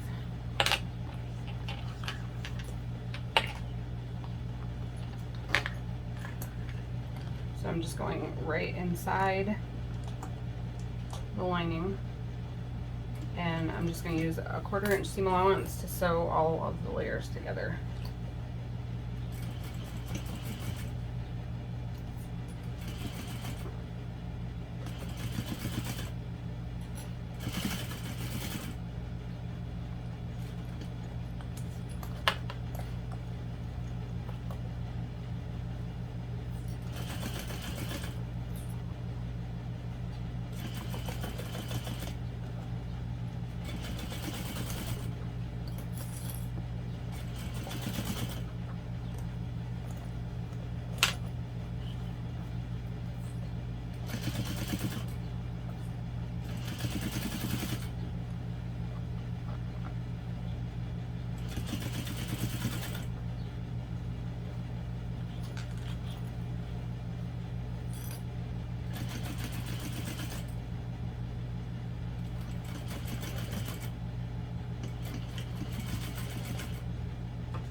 All right, and then we'll repeat that with the other end.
All right, and now we'll just baste these together as well.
All right, completely basted together. So now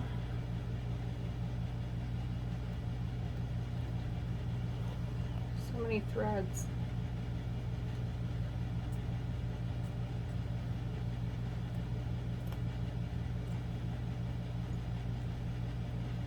Okay. Love it, love it, love it. Love it.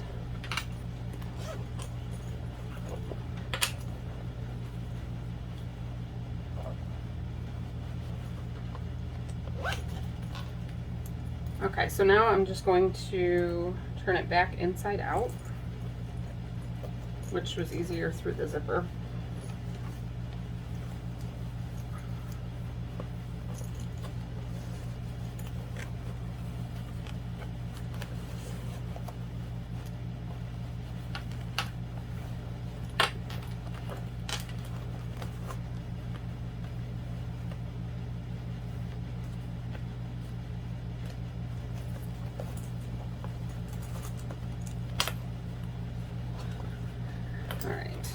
So now we need to mark the centers of the bottom panels.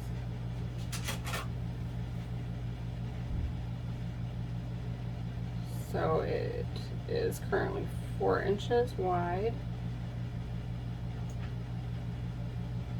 So the 2-inch mark is the center. Sorry about that. That pen's not working.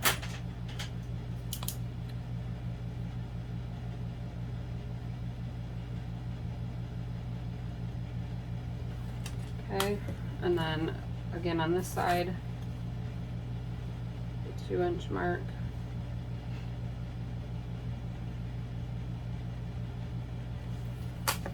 All right, and then the center of each zipper tab at the top, which I mean, you can kind of eyeball that.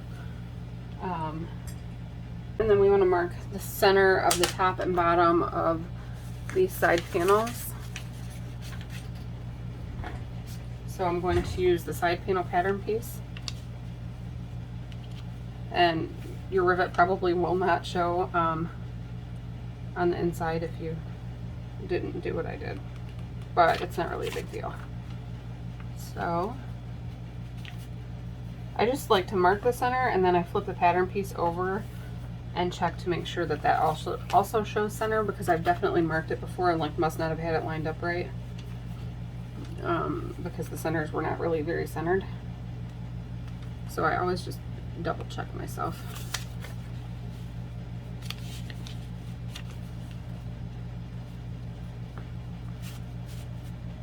Alright, looks good.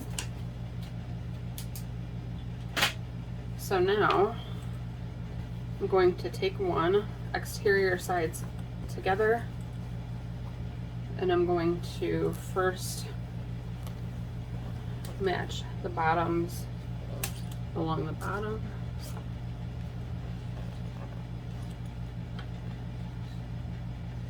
Hold on.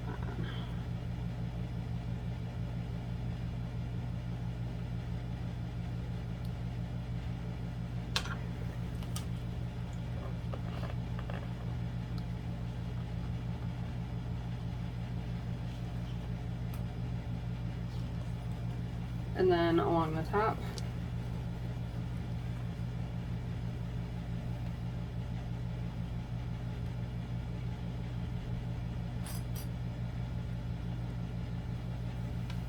Okay, and then we just want to ease all the way down and just watch. The top of your pockets will not be in this seam allowance. The pockets are made in such a way that they pull away from the sides of the bag at the top.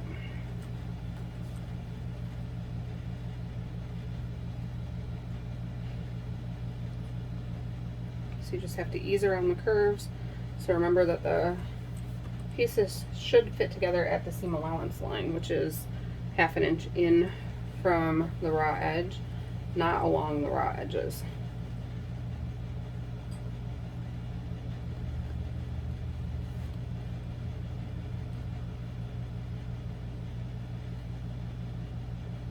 So you may have where it looks like it's wrinkled along the edge. As long as it's not wrinkled along the seam line, then it's fine and you won't have any puckers.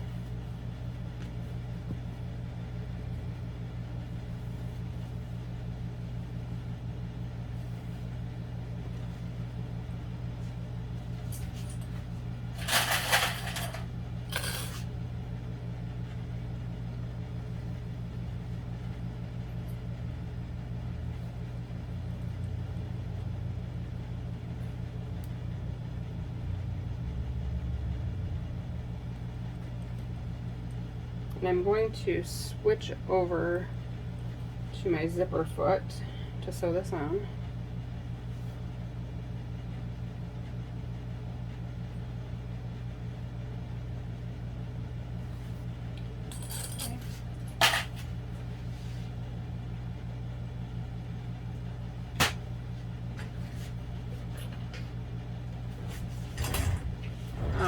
And if you have an industrial, your zipper foot is probably also like this, so I can get right along the seam line. It's really helpful. And then I'll keep it on to sew my binding in place as well.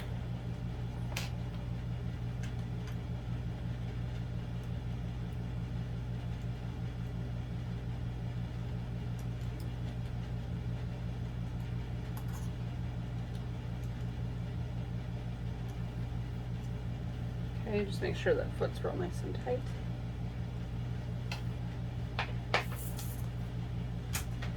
Okay, and then you'll just start sewing. I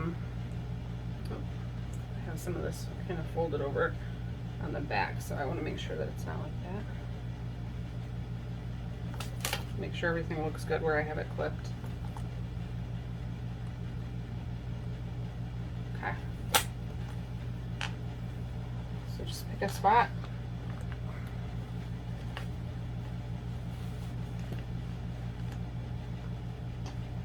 I find that it's easier along a more straight edge, so I like to go in on the sides first. And I'm using a 1/2 inch seam allowance and a shorter stitch length, so I'll go with 3.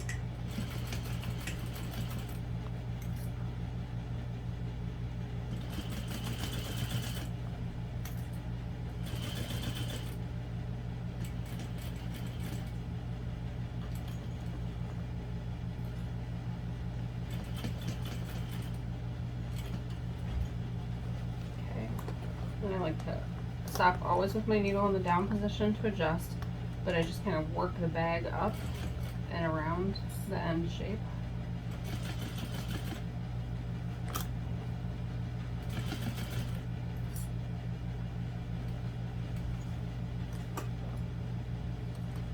But always stop with your needle in the down position to adjust. You raise your presser foot up and your needle is up. Then the bag can shift and you'll mess it up. Or maybe you won't, but I would.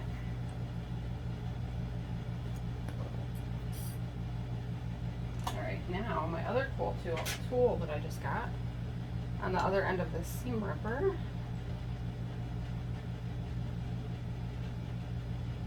is a stiletto. So finally, I've been using a little screwdriver for a long time. Oh, this is better. And again, I got this from Mary Beth Made It.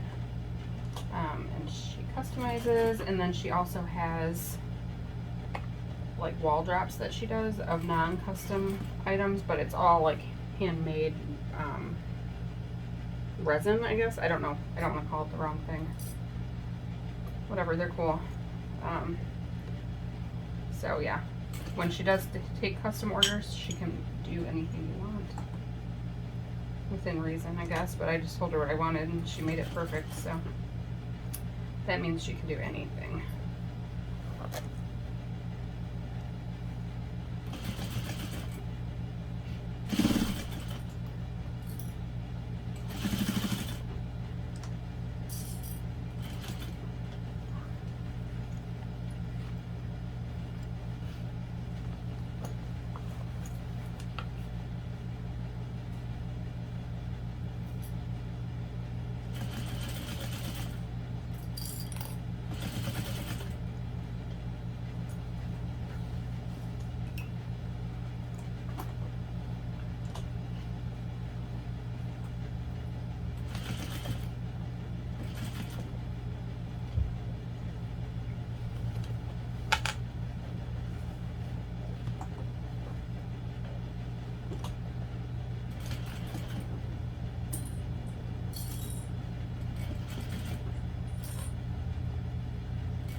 Kind of a little bit of a workout here.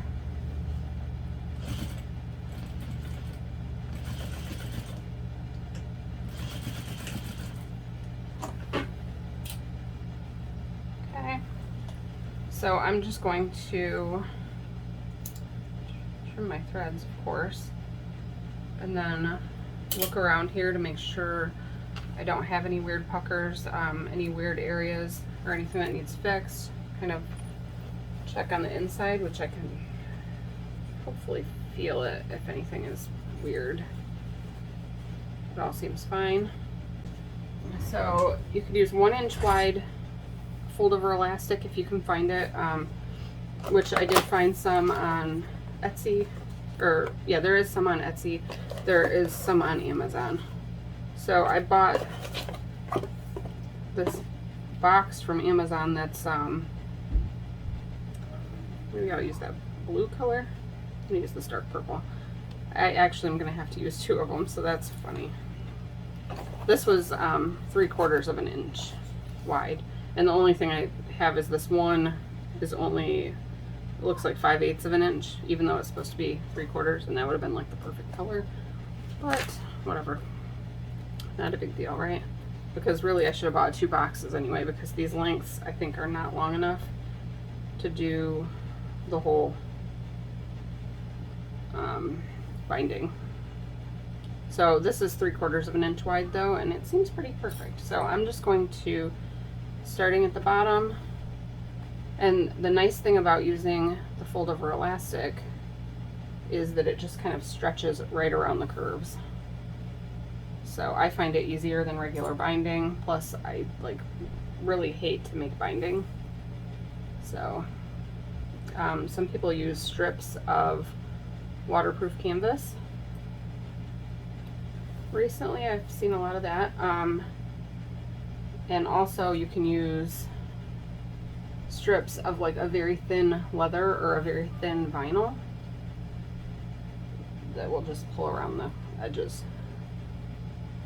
So this is kind of nice. I can follow that center line. Since it's the fold over elastic, it has a line in the center,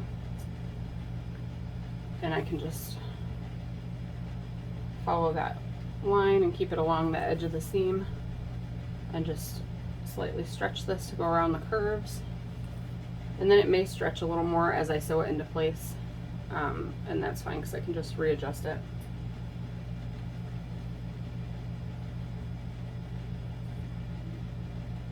I guess if I stretched it enough, I could probably put purple on both sides, but I think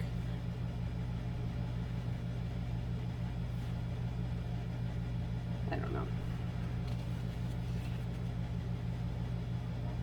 I'm going to snip this off just a little bit past the end where I started.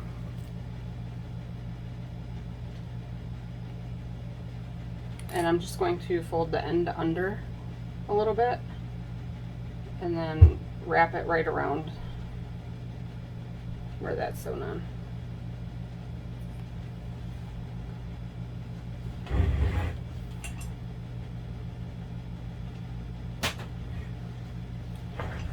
Alright, so now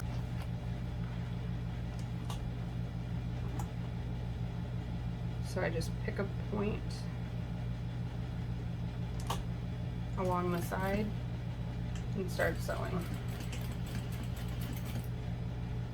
And then I'll just check every now and then to make sure that I'm catching the underside of the elastic in my stitches as well. But as long as you kept the edge of the elastic or the fold line along the edge of the seam, then it should be folded over evenly and you'll catch it on both sides. Sorry, it's hard to talk and sew sometimes.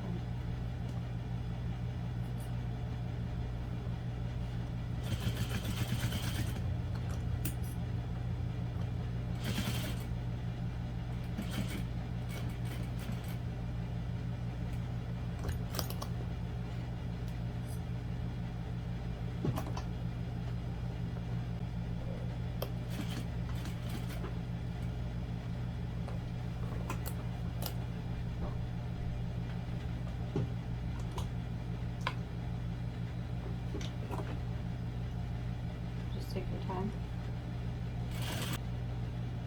So although I know a lot of people don't maybe prefer binding to finish their bags, for this particular bag it is the best way to finish it.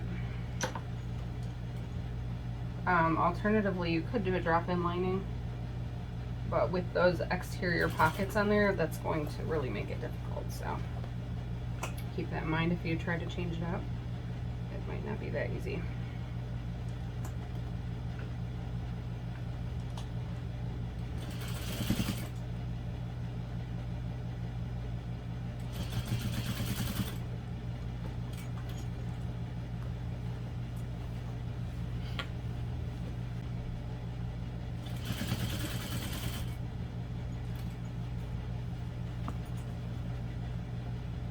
See, I missed a spot here, so, and then I missed the bottom there. Nice.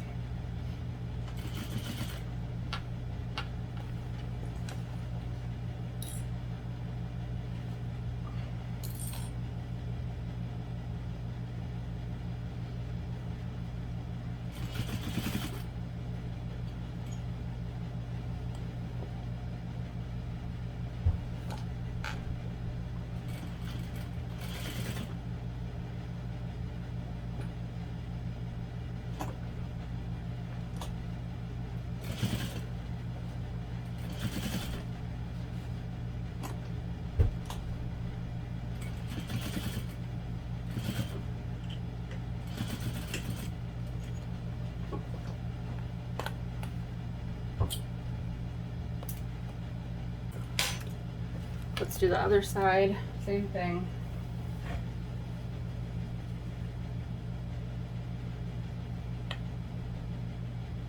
Okay. Match the centers.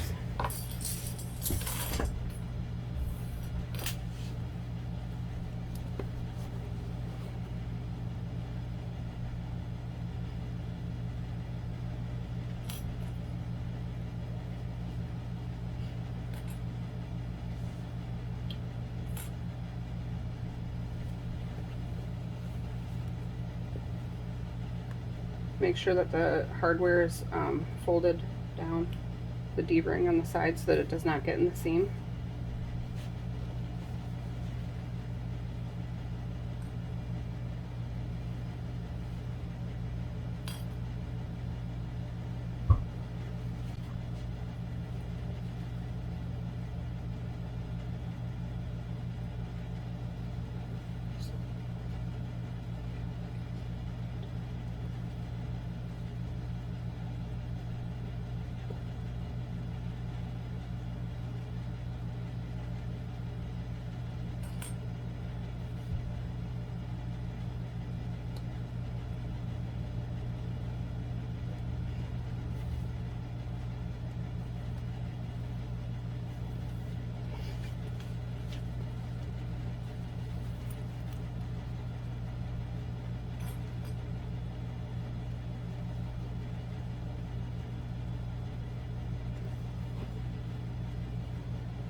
Almost done.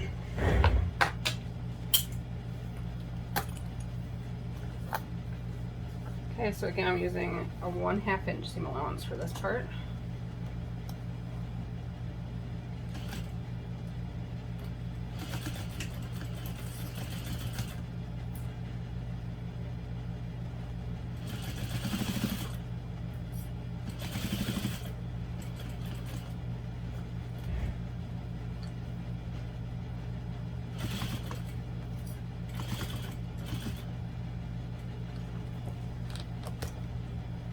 Also make sure that your top zipper is open before you do this,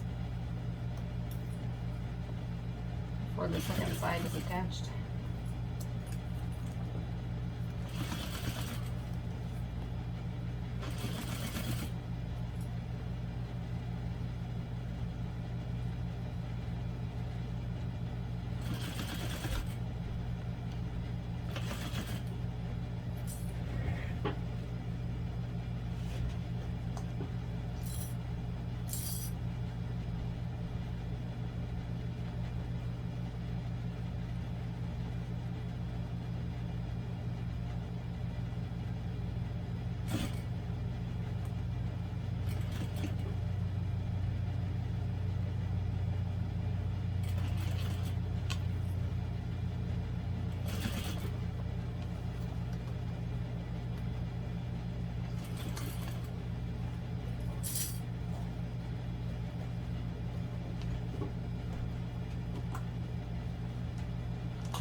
if you're a seam allowance stapler, this would probably be a good use of your staples right here.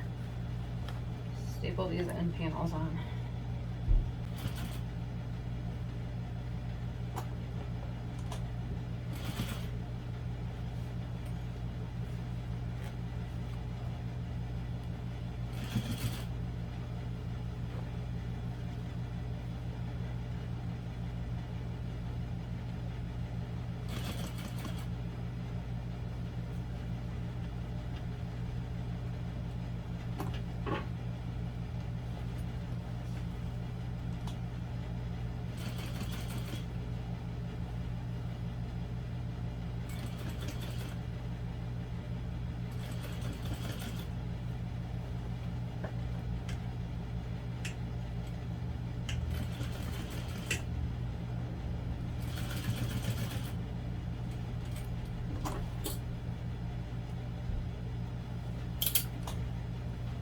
Okay. Check your seam allowance, make sure everything looks okay. I'm going to check the inside again by feeling it, just to make sure that I don't feel any like major puckers.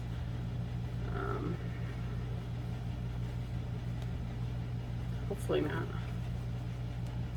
So we're going to turn this right side out now. Let's hope that all of the seams look good.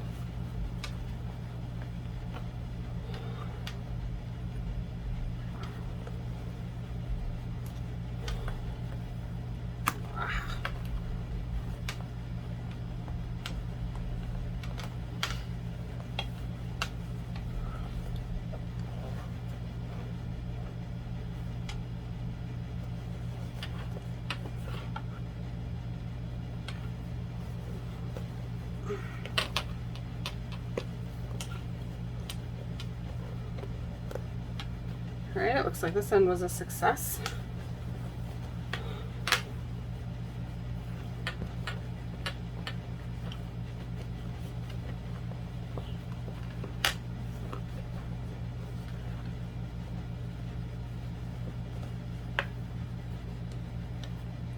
So the main thing to remember with binding is that it's like inside in the seams and nobody's gonna like really see it. So if it doesn't look perfect, it's not a big deal. Because trust me, mine does not look perfect. But the outside looks pretty darn good, so I'm happy about that. Alright. So once everything is turned right side out, we can press this from both the inside, and then I'll press the outside to get all the wrinkles out. We're pretty much done. I mean, I kind of press the tops of this so that it will have the same curve as the bag. And then we're just going to attach the handles here. So let's go ahead and do that. I'm just going to rivet them on.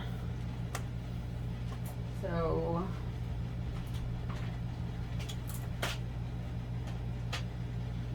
let's see.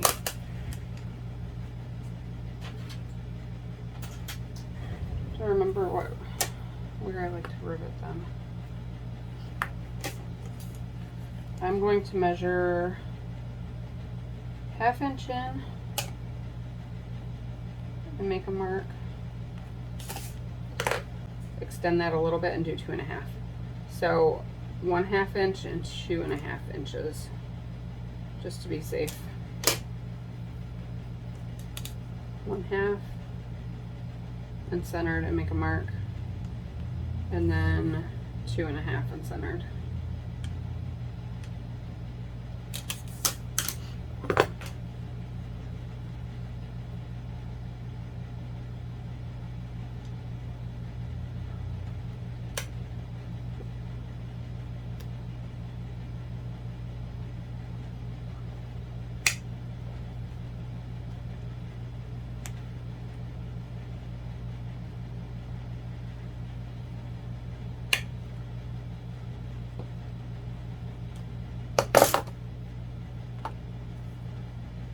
Same thing on the other one. Right. Now we have our rivets. So we need 4 caps and 4 posts.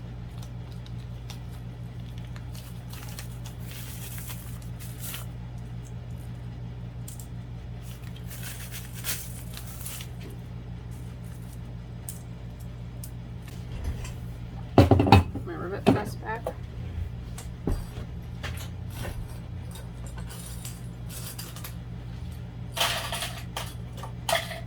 And the directions in the pattern show you how to sew the handles on instead of riveting them on. So personal preference, whatever you want to do. You can sew them or rivet them.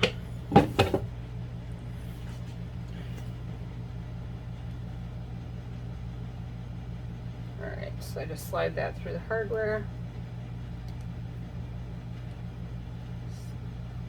Push the rivet through the other hole. Put the cap on.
Alright, that is it. So I'm going to obviously give it a good press. I'm going to attach the crossbody strap, but the bag is done. So I hope you enjoyed. I hope this helps. I hope if you make one, you'll tag me in your posts or share it in my Facebook group. I'd love to see. Thanks for watching.